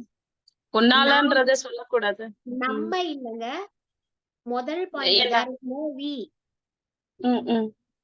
ஏன் மேலதான். அதாவது இன்னைக்கு நான் கொடுத்திருக்க 5-6 பாயிண்ட்டும் இத மொத்தமா நீங்க பிராக்டிஸ் பண்றதுக்காக. நம்ம மேலதான், நம்ம அப்பா தான், நம்ம பொண்டாட்டி தான், நம்ம புருஷன் தான், நம்ம கிடையாது. நானு சோ என் பொண்ணு என்ன சொல்லிரும்னா, உன்னைய நான் கூப்பிடவே இல்லையே, நானே தனியா பீச்சுக்கு வந்திருந்தாலும் நான் நல்லா இருந்திருப்பேன், நீ கூட வந்துட்டு ஏன் என்னோட நிம்மதியும் கெடுத்து விட்டுட்ட அப்படின்னு சொல்லு. ஆக நான் வந்து பீச்லயும் சந்தோஷமா இல்ல என் பொண்ணோட. வெபினார விட்டுட்டேன்னு நான் ஒரு முடிவு எடுத்தேன்ல, அந்த முடிவை நினைச்சும் நான் சந்தோஷமா இல்ல. இன்னைக்கு பல பேரோட நிலைமை இதுதான். பண்றேன், நான் என் குடும்பத்துக்காக தான் பண்றேன், விட்டுட்டு தான் வந்தேன், என் கரியரை விட்டுட்டேன், எல்லாம் வந்துட்டேன், சரி என் குடும்பத்துக்காக தான் வந்தேன், இது முழுக்க முழுக்க என் குடும்பத்துக்காக அப்படின்னு என்னைய நினைச்சு நான் சந்தோஷமாவும் இல்ல, என் முடிவை நினைச்சு நான் பெருமையாவும் இல்ல. அதே மாதிரிதான் நம்ம பிள்ளைங்களும். இப்ப பிள்ளைங்க மிஞ்சி போனா உங்க பொண்ணுக்கு உங்க மேல என்ன தெரியுமா வருத்தம்? எப்ப பார்த்தாலும் என்னால, எங்களால, குழந்தைங்களாலன்னு சொல்றல. இப்ப நான் போறேன் உன்னை விட்டுட்டு, நான் பிஜி போயிடுறேன், நான் என்னைய பாத்துக்கிறேன், எனக்கு பாத்துக்க தெரியும், நீ உன்னை என்ன பாத்துக்கிறேன்னு நான் பாக்குறேன்னு போயிருக்கேன் உங்க பொண்ணு. ஓ! என்னன்னா ஆக்சுவலா வீட்ல நிறைய பேசக்கூட மாட்டேன். ஃபோன் பண்ணி ஒரு இடம் போனீன்னா சொல்லுமா, இன்ஃபார்ம் பண்ணு எங்க இருக்குன்றது அப்படின்னு அதெல்லாம் கேட்க வேணாம். கூடாதுன்றாங்க. வெயிட்டுதா. ஒரு சொல்லுங்க 1 மேம். மாசம் உங்களுக்கு என்னெல்லாம் பிடிக்குமோ அதெல்லாம் பண்ணுங்க. 1 மாசம் தொடர்ந்து சரி. வாக்கிங் போங்க. ஓகே உங்கள மேம். நீங்க நல்லா வச்சுக்கோங்க. பார்லர் போங்க. உங்களுக்கு என்னெல்லாம் பிடிக்குமோ பண்ணுங்க. சரிங்க எல்லாம் மேம். செய்யுங்க. ஒரு 1 மாசம் கழிச்சு உங்க பொண்ணுக்கு நல்ல பெருசா ஒரு லெட்டர் எழுதி போடுங்க. நீ ஓகே மேம். பிஜி போயிட்ட, நான் நல்லா இருக்கேன். நான் வாக்கிங் போறேன். என் உடம்ப நான் நல்லா பாத்துக்கிறேன். நான் பார்லர் சரிங்க போறேன். மேம். நான் எனக்கு பிடிச்சதெல்லாம் நான் செய்யறேன். நான் ஓகே மேம். சந்தோஷமா இருக்கேன். உனக்கு ஓகே மேம். நீ எப்படி இருக்க? நீ நல்லா இருக்கியா? நம்ம ஒரு காஃபிக்கு மீட் பண்ணலாமான்னு எழுதி போடுங்க. Super ma'am. சரியா? ரொம்ப இப்ப நிறைய ஹாப்பியா இருக்கு. பேர் ஆமா. இல்ல பண்ணுங்க. உங்க கண்டிப்பா பொண்ணு மேம். ஓடி வரும். உங்கள வந்து சரிங்க கட்டி மேம். பிடிச்சுக்கும். Thank you ma'am. ஆமா. எப்ப எந்த அம்மா தன்னை நல்லா பாத்துக்கிறாங்க, நம்மள விட்டுட்டு கூட அவளோட வேலைய கரெக்டா பண்ணிக்கிட்டே இருக்கான்னு பார்த்து வளர்ற பிள்ளைங்க செல்ஃப் மேடு பிள்ளைங்க. Okay ma'am. இன்னைக்கு வேணா ஏதாவது வருத்தம் சொல்லும். ஆனா கண்டிப்பா அந்த பிள்ளைங்க உங்களை விட்டுட்டு போகாது. நீங்க தான் அவங்களுக்கு ரோல் மாடலே. இங்க இருக்கிற ஓகே மேம். அத்தனை அம்மாங்களுக்கும் நான் சொல்றேன், be the role model in a correct way. Okay ma'am. ரைட்டா? நல்ல ஓகே லெட்டர் மேம். எழுதி போடுங்க. சூப்பரா இருங்க. ஜம்முன்னு இருங்க. சரிங்க மேம். Thank you so much. அழுக வந்துருச்சுன்னா அழுதுருங்க. ஒரு இஷ்யூ இல்ல. ஆனா அழுது தொடச்சு போட்டு போயிட்டீங்கன்னா அடுத்து அழுக கூடாது. Okay ma'am. இங்க நிறைய பேரு சாட் பாக்ஸ்ல நிறைய சைக்காலஜிஸ்ட் இருக்காங்க போல. போனோ பண்ணுங்கங்கறாங்க. Parent ego ஸ்டேட்ங்கறாங்க. நான் இந்த டேர்ம் எல்லாம் எடுக்கவே கூடாதுன்னு தான் இவ்ளோ லோக்கலா பேசிட்டு இருக்கேன். நான் இவ்ளோ கலோக்கியலா சைக்காலஜி இவ்ளோ எளிமையா எல்லாருக்கும் போய் சேரணுங்கிறதுக்காக தான் சைக்கலாஜிக்கல் டேர்ம்ஸ் எதையும் யூஸ் பண்ணாம பேசிட்டு இருக்கேன். வேணும்னா இன்னும் 1 மணி நேரம் எக்ஸ்டெண்ட் பண்ணிக்கலாமா? எல்லாம் சைக்காலஜிக்கல் டேர்ம் எல்லாம் போட்டு பேசட்டுமா?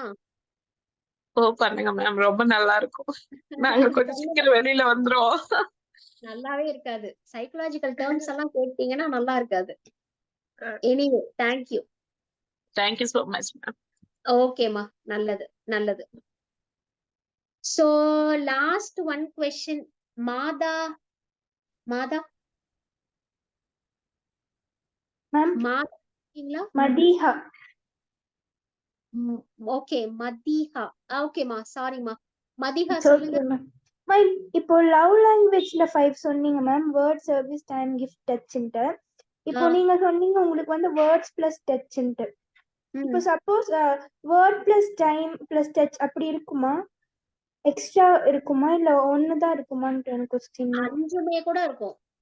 அந்த 5 1 2 3 4 5ல முதல்ல வந்து டச். அந்த ரெண்டாவது என்ன வருதோ அந்த 1 + 2 தான் டாமினண்டா இருக்கும். டாமினண்டா இருக்கிறத தான் கணக்குல எடுத்துக்கணும். Okay ma'am. புரியுதா? Okay ma'am. அந்த டச்ங்கிறது நம்மளுக்கு டாமினண்டா இருக்குங்கிறது நம்மளுக்கே தெரியல. அதாவது ரிசர்ச் என்ன சொல்லுதுன்னா, ஒரு குழந்தை அம்மா வயித்துக்குள்ள இருந்து வருது இல்ல, டெலிவரி ஆகி ஒரு குழந்தைய தொடர்ந்து 24 மணி நேரம் அம்மா தொடல அப்படி சொன்னா 24 மணி நேரம் கழிச்சு அந்த குழந்தை செத்து போயிருதுன்னு சொல்றாங்க. ஓ ஆமா. Okay ma'am. Okay. Thank you ma'am. Thank you மா. சோ கேன் வி மேம் சொல்லுங்க. விஷ்ணு அன்மியூட் ஆகல சரியா இருந்து. விஷ்ணு சொல்லுங்க. விஷ்ணுவர்தன் சொல்லுங்க. மேம் ஒரு பர்ஃபெக்டான ரிலேஷன்ஷிப்புக்கு growth முக்கியமா செல்ஃப் ரெஸ்பெக்ட் முக்கியம்? நீங்க வந்து அம்பானின்னு வச்சுக்குவோம். Okay ma'am. அதாவது growthோட பயங்கரமான பீக் ஃபேஸ்ல இருக்கீங்க. Okay ma'am. ஆனா உங்களுக்கு செல்ஃப் ரெஸ்பெக்டே இல்ல. அந்த growth வேஸ்ட் தானே மேம்? அப்ப எது முக்கியம்? செல்ஃப் ரெஸ்பெக்ட் தான் முக்கியம். சூப்பர். இது முதல் விஷயம். இன்னொரு விஷயம் சொல்லட்டுமா? சொல்லுங்க. There is no such thing called perfection. Psychology பர்ஃபெக்ட்ங்கிற கான்செப்டே இல்லைன்னு சொல்லிடுச்சு. எப்படி வி கான்செப்ட் இல்லையோ, நிறைய கான்செப்ட், நிறைய வேர்ட்ஸ் சைக்காலஜி இல்லைன்னு சொல்லுது. அதுல ஒரு முக்கியமான கான்செப்ட் பர்ஃபெக்ட். சோ பர்ஃபெக்ட் அப்படிங்கிற ஒரு கான்செப்டே கிடையாது. அப்படி ஏதாவது நீங்க வச்சிருந்தீங்கன்னா அதை வெளியே தூக்கி போடுறீங்க. பர்ஃபெக்ட் ரிலேஷன்ஷிப், பர்ஃபெக்ட் பேரண்ட், பர்ஃபெக்ட்னு சொல்ல மேம், அந்த வேர்ட்ஸுக்காக நான் அதை சொன்னேன். பட் ஆனா எனக்கு தேவை லைஃப்ல. அதாவது கான்ஷியஸா அந்த வேர்ட் எல்லாம் தூக்கி போடுங்கன்னு சொல்றேன். Okay ma'am, okay ma'am. கான்ஷியஸா அந்த வேர்ட் எல்லாம் தூக்கி போடுங்க. ஏன்னா அந்த வேர்ட் எல்லாம் உங்களை சபட்டேஜ் பண்ணும். இப்ப இதுக்கு முன்னாடி ஜெயசுதா மேம் பேசும்போது நம்ம தான் மேம் தப்பு அப்படி சொன்னாங்கல்ல, அந்த நம்ம அந்த வேர்ட் எல்லாம் தூக்கி போடுறங்க. கான்ஷியஸா நீங்க மாத்திக்கிட்டே வாங்க, வாழ்க்கை மாறும். Okay ma'am, okay ma'am, thank you. Thank you. Hello hello hello ma'am. Hello ஒரு நிமிஷம் யாரு? ஸ்ருதி மேம். ஸ்ருதி சொல்லுங்க.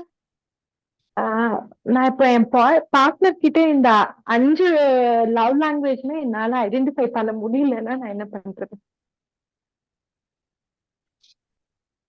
நீங்க இன்னும் கொஞ்சம் ஸ்ரத்தை எடுக்கணும்னு அர்த்தம். அந்த 5ல 1 predominant கண்டிப்பா இருக்கு. டச் வந்து அவருக்குள்ளார இருக்கும். நம்ம ஊர்ல என்ன பண்ணிட்டாங்கன்னாமா, குறிப்பிட்ட குழந்தை, இந்த குழந்தை பிறந்து ஒரு 2 வயசுக்கு அப்புறம் அந்த குழந்தைய தொடர்றதையும் நம்ம விட்டுறோம். ஒரு 10 வயசு 15 வயசுல எல்லாம் நம்ம குழந்தைங்களை தொட்டே பாக்குறது இல்ல, தொட்டு வளர்க்கறது இல்ல.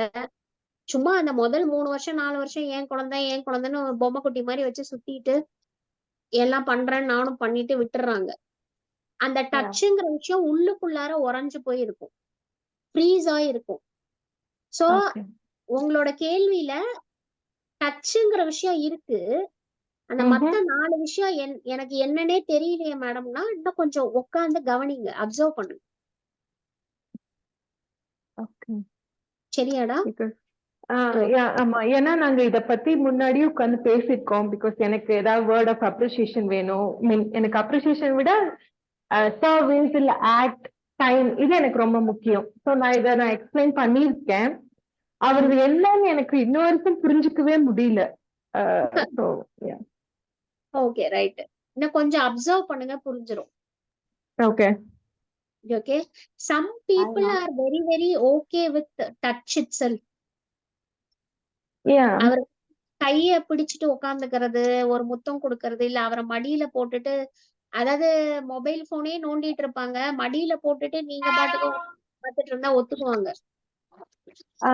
Yeah, I'm telling not even that is happening to me. That's the concern I have. Hands நாங்க ஒரு கை கொடுத்துக்கிறதே மேபி 15 days once அந்த மாதிரி தான் இருக்கும். இல்ல நான் என்ன கேக்குறேன்னா, நீங்களா போய் கைய கொடுத்துக்கிட்டா உதறி விடுறாரா?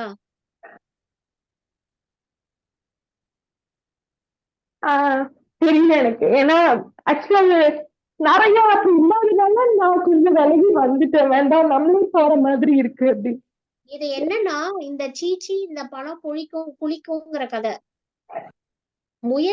நான் முயற்சி பண்ணி பார்த்தேன், எனக்கு பெரியசா பதில் கிடைக்கல, அதனால நான் வெளியே வந்துட்டேன். நான் என்ன சொன்னேன்னா, நீங்க முயற்சி பண்ண விதம் சரியில்லைன்றேன். இன்னொரு வாட்டி ட்ரை பண்ணுங்க. டெய்லி கை கோர்த்து பாருங்க. ஒரு முத்தம் மட்டும் கொடுத்துட்டு பேசாம வாங்க, ஒரு ஹக் மட்டும் கொடுத்துட்டு பேசாம வாங்க. அதுல ரெசிஸ்டன்ஸ் இருக்கான்னு பாருங்க. தள்ளி விடுறாரா, வேணா சொல்றாரா, அத பாருங்க. அந்த மாதிரி நீங்க முயற்சி பண்ணதுல என்னெல்லாம் வேற வேற மாதிரி முயற்சி பண்ணலாம், அவரோட லாங்குவேஜ் என்னன்னு தெரிஞ்சுக்கலாங்கிறத பாருங்கன்னு சொல்றேன். பி கிரியேட்டிவ் அப்படின்னு சொல்றேன். ஒரு ப்ராப்ளம் வந்துருச்சு அப்படின்னா அதுக்கு சொல்யூஷன் கண்டுபிடிக்கிறதுல பி கிரியேட்டிவ்னு சொல்றேன். Okay. Yeah, thank you. Yeah, thank you. One last question. Hello. This is Reshika. 2 பேர் பேசுறீங்க. ஸ்ருதி அப்புறம் இன்னொருத்தங்க ரேஷிகா சொல்லுங்க. Ma'am, how to forget things. forgive பண்ணிடுறோம் ஈஸியா. பட் இப்ப பிடிச்சவங்க ஏதாவது பண்ணிருந்தாங்கன்னா பட் தட் மெமரி வந்து ஸ்டேஸ் இல்ல. So how do you forget that ma'am? நீங்க உண்மையிலேயே ஃபர்கிவ் பண்ணிருந்தீங்கன்னா அது தன்னாலே ஃபேட் ஆயிரும். உங்களால மறக்க முடியாம இருக்கீங்கன்னா நீங்க முழுசா மன்னிக்கலன்னு அர்த்தம். Okay ma'am. உண்மையிலேயே மன்னிச்சிட்டோம் அப்படின்னா ஆக்சுவலா அது நீங்க பிரயத்தனப்பட்டெல்லாம் மறக்க வேணாம். அது அதுவா மறந்து போயிரும். ஓகே. புரியுதா? அப்ப நீங்க ஒர்க் பண்ண வேண்டியது ஃபர்கிவ்னஸ்ல தான். நான் ஓகே. கரெக்டா மன்னிச்சிருக்கேனா, தூக்கி போட்டுட்டேனா, அது என்னவோ சொல்லுவாங்கல்ல, இந்த விட்ட குறை தொட்ட குறைன்னு. நம்ம நினைச்சிருப்போம் குப்பை தொட்டியை மொத்தமா காலி பண்ணிட்டோம்னு, ஆனா கீழே ஒட்டிட்டு இருக்கும். ஓகே. கசடுன்னு சொல்லுவோம்ல. ஆமா மேம். சம்டைம்ஸ் நீங்க முழுசா மன்னிச்சிருப்பீங்க, அந்த கசடு இருக்குல்ல, அந்த கசடே உங்களுக்கு மெமரி மாதிரி தெரியும். Residual memory. Okay ma'am. சரியா? சோ இது மட்டும் நீங்க கொஞ்சம் பாத்துக்கங்க. Okay ma'am. Thank you ma'am. Thank you. Hello thank you ma'am. So much. நான் ஸ்ருதி மேம் ஒரு டவுட் ஹலோ இருக்குமா? ஸ்ருதி, ஸ்ருதி ஏற்கனவே பேசிட்டீங்களா? இல்ல இன்னொருத்தவங்க நான் வேற. இன்னொரு ஸ்ருதியா? சொல்லுங்க ஸ்ருதி. யா ஆக்சுவலி என்னதுன்னா like mind was love marriage. So love பண்ணப்பெல்லாம் வேற மாதிரி ஒரு ஃபேஸா இருந்தது. ஸோ ஆஃப்டர் மேரேஜ்னு பாத்தீங்கன்னா லைக் தெரிஞ்சவங்க தான், இத்தனைக்கும் ரிலேட்டிவ் எல்லாமே. பட் ஆனா அங்க போனதுக்கு அப்புறம் லைக் அவங்க அப்பாவோட he is very close. So எப்படி ஆகுதுன்னா டோட்டலா லவ் பண்ணது வேறையா இருக்கு, கல்யாணம் பண்ணது ஒரு ஏதோ வேற டோட்டல் வேற பர்சன் மாதிரி இருக்கு. அண்ட் அதனால பிரச்சனை நிறைய வருது. Like he listens to his father. So இப்போ நான் 1 இயர் செப்பரேட் ஆகி இருக்கும். லவ் மேரேஜ் இதுல மாறிட்டேன்னு சொன்னாலும் நான் தனியா எனக்கும் அவங்க அம்மா அப்பாவுக்கும் செட் ஆகல. லைக் எனக்கு செல்ஃப் ரெஸ்பெக்ட் இல்லாத மாதிரி இருந்தது. That's why I left the house. இப்போ வந்து நான் மாறிட்டேன், நான் உனக்கு தான் ப்ரையாரிட்டி கொடுப்பேன் அப்படி என்ன சொன்னாலுமே எனக்கு வந்து மனசுக்குள்ள இல்ல ஏதோ நம்ம சுத்தி முத்தி பாக்குறோம்ல லைக் இன்லாஸ் எப்படி எனக்கு தெரியும் அது எவ்வளவு தூரமா இருந்தாலும் இன்ஃப்ளூயன்ஸ் ஆகும். அது ஏன் கல்யாணத்துக்கு முன்னாடி இருந்த ப்ரிஃபரன்ஸ் வந்து ஒரு லவ் பண்ணத்துல இருந்த ப்ரிஃபரன்ஸ் ஏன் மேரேஜ்க்கு அப்புறம் காணாம போயிடுது, அந்த ஸ்பார்க்கோ எதுவோ? ஐ திங்க் இது நீங்க பேசுறதுல இருந்தே வந்து ஆன்சர்ஸ் எல்லாம் தன்னாலே வருது, தெரியுதா? அதாவது அது லவ், இது மேரேஜ். அது டெம்பரரி. நீங்க லவ் ஒரு நாளைக்கு எவ்வளவு நேரம் மிஞ்சி போனா லவ் பண்ணிருப்பீங்க? 4 மணி நேரம் போன்ல பேசியிருப்பீங்க, இல்லனா 2 மணி நேரம் நேர்ல பாத்திருப்பீங்க. இது மேரேஜுங்க. இது 24/7/365. ஆனானப்பட்ட நான் சொல்றேன் கல்யாணத்துக்கு அப்புறம் வந்து நான் ஃபர்ஸ்ட் ப்ரையாரிட்டியா இருக்கணும் நான் எக்ஸ்பெக்ட் பண்றேன். பிகாஸ் நான் அவங்கள வந்து அப்படிதான் வைக்கிறேன். நான் அவங்கள ஃபர்ஸ்ட் ப்ரையாரிட்டியா வைக்கும் போது ஐ எக்ஸ்பெக்ட் சேம். சரி ஃபேமிலி, நம்மளுக்குன்னு ஒரு ஃபேமிலி எல்லான்ட்டு, அது அவங்க இன்னும் அம்மா அப்பான்னு சொல்லும் போது அது எதுவுமே டிஸ்டர்ப் ஆகுது. லைக் அப்போ நான் எதுக்கு கல்யாணம் பண்ணணும் அப்படின்னு நான் என்ன கேக்குறேன்னா, நான் ஏன் உங்களை ஃபர்ஸ்ட் ப்ரையாரிட்டியா வைக்கணும்? நான் உங்களை லவ் பண்ணி மேரேஜ் பண்ணிருக்கேன், நான் உங்களை லவ் பண்றேன். ஆமா, நான் உங்களை தான் லவ் பண்றேன். நான் லவ் பண்ணி கல்யாணம் பண்ணேங்கிற ஒரே காரணத்துக்காக நான் ஏன் உங்களை ஃபர்ஸ்ட் ப்ரையாரிட்டியா வைக்கணும்? So even when the parents disrespects எனக்காக ஒண்ணு பேசணும்னு நினைக்கிறேன், அப்பவும் பேச மாட்டேங்காங்கன்னா அது நான் ஏன் உங்களுக்காக பேசணும்? நீங்க தான் உங்களுக்காக பேசிக்கணும். நான் ஏன் உங்களுக்காக பேசணும்? அதாவது இதெல்லாம் தான் நம்மளுக்கு பாஸ் ஆயிருக்கிற தப்பான விஷயங்கள். அவங்க பேரண்ட்ஸ் உங்களை டிஸ்ரெஸ்பெக்ட் பண்றதா நீங்க நினைக்கிறீங்க. உங்களோட லாங்குவேஜ கவனிங்க. அவங்க டிஸ்ரெஸ்பெக்ட் பண்றாங்கன்னு கூட நீங்க சொல்ல மாட்டீங்க. நான் என்ன கேக்குறேன்னா, நான் லவ் பண்ணி கல்யாணம் பண்ணிட்டு வந்த பொண்ணு. அதுக்கு முன்னாடி ஒரு 28 வருஷம் என்னை எங்க அப்பா அம்மா வளர்த்திருக்காங்க. சரியா? நீங்க இப்ப புதுசா உள்ள வந்திருக்கீங்க. நான் 28 வருஷம் சீனியர்.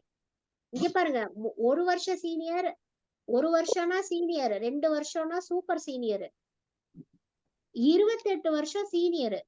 என்னைய நீங்க என்னன்னு கூப்பிடணும் அப்போ? ரெண்டாவது, இப்ப நான் உங்க வீட்டுக்கு வரேன்னா உங்க அப்பா அம்மாக்கும் எனக்கும் அப்படியே ஜெல் ஆயிரும்னு நினைக்கிறீங்களா? அந்த இடத்துல நீங்க 25 வருஷம் என்னோட சீனியர். இப்ப நான் சொல்றேன்னு வச்சுக்கோங்களேன், உங்க அப்பா அம்மா என்னைய பயங்கரமா இப்படிலாம் பண்றாங்க, நீ ஏதாவது பேசு, எனக்காக ஏதாவது பேசுறியா அப்படின்னு கேட்டேன்னா நீங்க என்ன சொல்லுவீங்க? ஐயோ இல்லங்க, எங்க அப்பா அம்மா அப்படி பேசல, இப்படி பேசுனாங்க, நீங்க அதை தப்பா புரிஞ்சுக்கிட்டீங்க, நீங்க இப்பதானே புதுசா வந்திருக்கீங்க, இதெல்லாம் பேசுவீங்கல்ல? ஆமா. இல்ல அந்த கான்வர்சேஷன் கூட வராது. அங்க என்ன வரும்னா இமிடியேட்டா நீ அட்ஜஸ்ட் பண்ணிக்கணும். ஏன்னா எனக்கு அப்படிதான் சொல்ல தெரியும். ஏன்னா நான் என்னோட ப்ராடக்ட், என்னோட என்வைரன்மெண்டோட ப்ராடக்ட். இப்ப நான் உன்னை அட்ஜஸ்ட் பண்ணிக்கோன்னு சொல்றேன்னா அதுக்கு பின்னாடி அர்த்தமே வேற. என்ன அர்த்தம்னா, என்னைய லவ் பண்ணி வந்த இல்லையா, எனக்காக வந்திருக்க இல்லையா, இப்ப எனக்காக கொஞ்சம் புரிஞ்சுக்க பாருன்றதுதான் அந்த அர்த்தம். அட்ஜஸ்ட் பண்ணி போனா நீ செல்ஃப் ரெஸ்பெக்டே இழந்து அப்படியே கீழே அப்படியே குனிஞ்சு தவழ்ந்து அப்படியெல்லாம் போன யாருமே சொல்ல மாட்டாங்க. என்னைய மன்னிக்கணும். நான் வந்து உங்க ஹஸ்பண்டுக்காக சப்போர்ட் பண்ணல.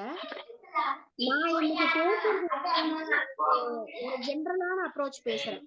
ஏன்னா எனக்கு இது 18வது வருஷம் as a counseling psychologist and I am seeing n number of cases. ஆயிரம் கேஸ் பாக்குறோம். இது கொஞ்சம் சொல்றதுக்கு வருத்தமா தான் இருக்கு. என்னன்னு கேட்டீங்கன்னா, லவ் மேரேஜ்னு சொல்றாங்க, ஆனா நிறைய டிவோர்ஸ் வந்து லவ் மேரேஜ்ல தான் நடக்குது. அதனால நான் சொல்ல வரேன். சோ எதுல இந்த எந்த இடத்துல தவறி போறீங்க அப்படின்னு கேட்டா, புரிஞ்சுக்கிறதுக்கும் சொல்றதுக்கும் அத உணர்ந்து உள்ளுக்குள்ளார போய் இந்த இடத்துல நான் இருந்தா என்ன பண்ணிருப்பேன்னு பாக்குறதுக்கும் நிறைய பொறுமை வேணும். Marriage is a institution. ஒரு கல்யாணத்துக்குள்ளார நம்மளோட ரிலேஷன்ஷிப்பை சஸ்டெயின் பண்ணிட்டு போறதுக்கு நம்மளுக்கு நிறைய பொறுமையும் வைராகியமும் தேவை. அப்ப எனக்கு பொறுமையும் இல்ல, வைராகியமும் இல்ல. அதே மாதிரி நான் லவ் மேரேஜ்ங்கிற ஒரே காரணத்துக்காக எதிரில இருக்கிறவன் தான் கீழே ஃபுல்லா எனக்காக எல்லாம் பண்ணணும், நான் விட்டு கொடுக்க மாட்டேன் அப்படின்னு எந்த தரப்பு சொன்னாலும், அது பெண்ணோ ஆணோ, எந்த பக்கம் அது சொன்னாலும் அது ஃபெயிலியர் தான். சோ லவ் மேரேஜ் மேல இன்னைக்கு நிறைய பேருக்கு நம்பிக்கை இல்லாம போறதுக்கு காரணமும் அதுதான் நான் நினைக்கிறேன். சோ ஐ திங்க் ரேஷிகா தானே? ஸ்ருதி. சோ ஸ்ருதி, நீங்க வந்து ஜஸ்ட் நீங்க பண்ண வேண்டியது ஜேர்னலிங். ஒரு மாசம் உட்காந்து டைரியில எழுதுங்க. திங்க் பண்ணாதீங்க. தாட், அதாவது நினைச்சுக்கிட்டே இருந்தா அது வேற மாதிரி, அது நோயில கொண்டு போய் தான் விடும். ஒரு நோட்டு பெண்ணை கப்புள் கவுன்சிலிங் இது எல்லாமே நாங்க போயிருக்கோம். அது போய் அது 1 month நல்ல ரிசல்ட் இருக்கும். So after that the same thing. நாங்க கப்புள் கவுன்சிலிங் போகலைன்னா திருப்பி அதே ஒரு சைக்கிள்குள்ள வர மாதிரியே இருக்கும்.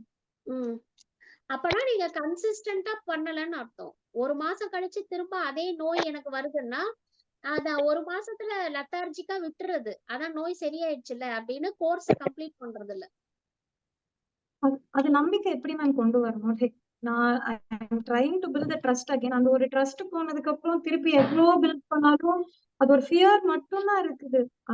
லைக் ரொம்ப ஃபியர் மட்டும்தான் இருக்கு. அது பிரேக் பண்ண என்னன்னே தெரியல. கேம் பண்ணுங்கம்மா, நிறைய கேம் தியரி பண்ணுங்க. சரியா? Thank you so much and thank you all. I'm leaving now. Hello. One question. Actually, N husband வந்து கொஞ்சம் ஒர்க் ஹோலிக் பர்சன். அவங்க வந்துட்டு ஒர்க்ல வந்து பர்ஃபெக்டா இருக்கணும். பொதுவாகவே யாருக்கிட்டையும் எந்த ஒரு பெண்டிங் ஒர்க்ஸ் வச்சிடக்கூடாதுன்னு பண்ணுவாங்க. பட் அந்த ஒர்க் முடிச்சுட்டு வீட்டுக்கு வரும்போது அந்த ஒர்க்கை வந்து வீட்டுல இருந்து கண்டினியூ பண்ணுவாங்க. பிகாஸ் அவங்களுக்கு வந்து அடுத்த நாள் கொஞ்சம் ஃப்ரீயா இருக்கணும் அந்த மாதிரி. இதனால வந்து ஃபேமிலி டைம் வந்து குவாலிட்டியா ஸ்பெண்ட் பண்றது வந்து ரொம்ப மினிமமா இருக்கு. ஸோ அத வந்து நான் வந்து எக்ஸ்பெக்ட் பண்றேன், கொஞ்சமாவது ஃபேமிலியோட இருக்கணும், குழந்தைக்கு வந்து அப்பாவோட அட்டாச்மெண்ட் இருக்கணும், என் கூட அட்டாச்மெண்ட் இருக்கணும். பட் அது வந்து ரொம்ப பேர் மினிமமா இருக்கு. இப்போ நான் என்ன ஏதாவது கொஞ்சம் பெட்டரா ஆக்கிக்கணுமா, இல்ல பட் அவங்களுக்கு ஏதாவது நான் சொல்லி புரிய வைக்கணுமா? நான் ஆல்ரெடி சொல்லிட்டேன், பட் அவங்க போடுற எஃபர்ட் வந்து அந்த அளவுக்கு ரிசல்ட் இல்ல. ஸ்டில் அவங்க ஒர்க் பண்ணிட்டே அந்த ஒர்க்ல தான் இருக்காங்க. ஒரு ரோல்ல இருந்து இன்னொரு ரோலுக்கு போக கூடாது. இது அவங்களுக்கு நீங்க எப்படி சொல்லுவீங்கன்னு எனக்கு தெரியல. இப்ப நான் டாக்டரா இருக்கேன், நான் வீட்டுக்குள்ள வரும்போதும் டாக்டர் கோட்டோட தான் வருவேன், வீட்டுக்குள்ள வந்தும் நான் டாக்டர் வேலை தான் பார்ப்பேன்.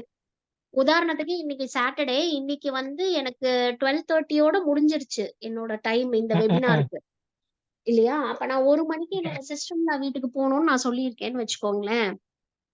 அப்ப ஒரு ஒய்ஃபா என்னோட ஹஸ்பண்டுக்கு நான் என்ன ப்ராமிஸ் பண்ணிருக்கேனோ அதை நான் பண்ணிடணும். இந்த ரோலை கொண்டு போய் அந்த ரோலோட மிக்ஸ் பண்ணக்கூடாது. இந்த விஷயத்திலயுமே நம்ம தெளிவா இல்ல. சோ என்னைக்குமே ஒரு ஒய்ஃப் ரோல்ல இருந்து அந்த ரோல் ப்ளே பண்ணிட்டு இருக்கும் போதே போய் பேரண்டல் ரோலுக்குள்ளார நுழைஞ்சிருவோம். அது அப்படியே என்ன ஆகும்னு கேட்டீங்கன்னா எல்லாத்தையும் அடிச்சு போடும். சோ உங்க ஹஸ்பண்டுக்கு நீங்க சொல்லி புரிய வைக்க வேண்டியது என்னன்னா, கரியர்ல நீ என்ன வேணா பண்ணிக்க, என்னெல்லாம் செஞ்சுக்கிறியோ செஞ்சுக்கோ, அங்க எப்படி நல்ல பேர் வாங்கணும்னு பாக்குற. அப்ப இங்க ஃபேமிலிங்கிற ஒரே ரீசன்னால you are taking us for granted, you are taking our time for granted, that is not allowed anymore அப்படிங்கறத சாமதான பேத தண்டம்னு சொல்லுவோம் இல்லையா. முதல்ல கொஞ்சம் நல்லபடியா சொல்லி பார்க்கணும். கேட்கணும்னா கொஞ்சம் அடிதடி எல்லாம் பண்ணணும்னா பண்ணணும். Okay ma'am, okay ma'am. ஓகேங்களா? Thank you so much. Okay ma'am. Thank you, thank you. Ma'am ஏய் போயிட்டு வர என்னப்பா ஒன்லி ஒன் கொஸ்டின் மேம். சொல்லுங்க. மேம் இது வந்துட்டு என்னோட சைல்ட்ஹுட்ல இருந்து தொடர்ந்து வர ஒரு ஸ்ட்ரெஸ் மாதிரி எனக்கு இப்போ ஃபீல் ஆயிட்டு இருக்கு. அதனால நான் இது கண்டிப்பா ஒரு பர்சனல் கவுன்சிலிங்கா நீங்க கொடுத்தா கூட எனக்கு ஓகேவா தான் இருக்கும். ரொம்ப ஏன்னா அது சந்தோஷம். பெரிய கொஸ்டினா இருக்கு. என்னோட போனை நம்பர் சைஃபால இருந்து வாங்கிக்கோங்க. Will go in for a personal counselling round. சரியா? Okay ma'am. Thank you so much மா. Thank you. Thank you ma'am. Ma'am thank you ma'am. Thank you. Thank you. Thank you so much, ma'am. Thank you so much for your time, ma'am. Ma'am recording. Students ஒரு சின்ன ஒரு announcement. உங்களுக்கு இந்த webinar சம்பந்தமானதோ எந்த ஒரு doubt இருந்தாலும் அப்படின்னா இப்போ நம்ம சேட்ல நம்மளோட சைபா டீமோட கான்டாக்ட் நம்பர் போடுவாங்க. ஸோ அந்த கான்டாக்ட் நம்பருக்கு நீங்க எல்லாமே நீங்க ரீச் பண்ணலாம். உங்களோட கொரிஸ் எல்லாமே நீங்க அவங்களுக்கு நீங்க இன்ஃபார்ம் பண்ணுங்க. அவங்க எல்லாமே உங்களுக்கு கிளாரிஃபை பண்ணுவாங்க. ஓகேங்களா? ஸோ அதே மாதிரி இன்னொரு அனௌன்ஸ்மெண்ட். இப்போ நீங்க இந்த family and relationship psychology webinar attend பண்ணியிருப்பீங்க. எந்த அளவுக்கு யூஸ்ஃபுல்லா இருக்குன்னு சொல்லி உங்களுக்கே தெரிஞ்சிடும். நிறைய ஸ்டூடெண்ட்ஸ் நிறைய கொரிஸ் கேட்டிருந்தாங்க. மேமுமே அழகா அதை தெள்ள தெளிவா கிளாரிஃபை பண்ணியிருந்தாங்க. செஷன் இன்னைக்கு ரொம்ப யூஸ்ஃபுல்லா இருந்துச்சு. ஸோ இதே மாதிரி நீங்க இந்த மாதிரி family and relationship psychology, stress management, anchor management, behaviour, so இந்த மாதிரி சைக்காலஜி ரிலேட்டடான சில சப்ஜெக்ட்ஸ் டாபிக்ஸ் நீங்க லேர்ன் பண்ணணும் அப்படின்னா நம்ம சைபா ஐஏ கண்டக்ட் பண்ற டிப்ளமோ இன் கவுன்சிலிங் சைக்காலஜி அப்படின்ற ஒரு 1 year கோர்ஸ் நம்ம ரன் பண்றோம். ஸோ இந்த கோர்ஸ் பாத்தீங்க அப்படின்னா கிட்டத்தட்ட 1700 ஸ்டூடெண்ட்ஸ் இது வரைக்கும் கம்ப்ளீட் பண்ணியிருக்காங்க. ஸோ இப்போ நம்ம 9th பேட்ச் இப்போ வர நெக்ஸ்ட் மந்த் நம்ம ஸ்டார்ட் பண்ண போறோம். இன்னும் ஒரு 4 to 5 days தான் இருக்கு. அட்மிஷன்ஸ் போய்கிட்டு இருக்கு. ஸோ ஸ்டூடெண்ட்ஸ் இதுக்கான கான்டாக்ட் நம்பர் அண்ட் அப்ளை பண்ற லிங்க் சேட்ல இப்போ நம்ம டீம் போடுவாங்க. ஸோ நீங்க மிஸ் பண்ணாம ஜாயின் பண்ணிருங்க. இந்த கோர்ஸோட main one of the trainer யாரு அப்படின்னா நம்மளோட மீனா கம்மன் கல்யாண் மேம். ஸோ இவங்கள மாதிரி இன்னொரு 4 to 5 ட்ரெயினர்ஸ் இருக்காங்க. ஸோ கண்டிப்பாக அந்த செஷன் உங்களுக்கு ரொம்பவே யூஸ்ஃபுல்லாக இருக்கும். ஸோ நம்மளோட சேட்ல கான்டாக்ட் நம்பர் போடுவாங்க.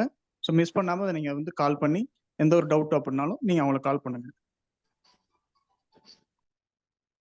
அதே மாதிரி இந்த வெபினாரை பற்றி ஒரு சின்ன ஒரு கூகுள் ரிவ்யூ நீங்கள் இப்போ கொடுக்க வேண்டியது இருக்கு. அதுக்கான லிங்க்குமே நம்ம டீம் சேட்ல போட்டிருக்காங்க. ஸோ இந்த வெபினார் எந்த அளவுக்கு யூஸ்ஃபுல்லாக இருந்துச்சு அப்படின்னு சொல்லி ஒரு 3 to 4 லைன்ஸ் ஒரு கூகுள் ரிவ்யூ எங்களுக்கு கண்டி கொடுங்க.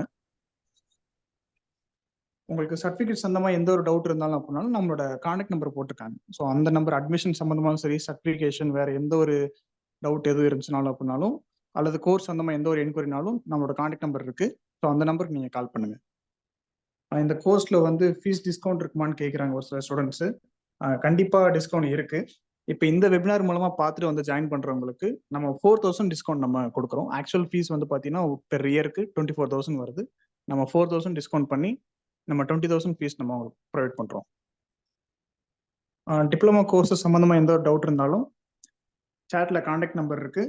ஸோ அந்த கான்டாக்ட் நம்பருக்கு நீங்க கால் பண்ணலாம். ஹலோ, செஷன் எண்ட் ஆயிடுச்சு. உங்களுக்கு கோர்சஸ் ரீதியாக எந்த சம்பந்தமா இருந்தாலும் சரி, வெபினார் சம்பந்தமா எந்த டவுட் இருந்தாலும் நம்ம டீமோட கான்டாக்ட் நம்பர் கால் பண்ணுங்க. Okay sir. செஷன் முடிஞ்சு.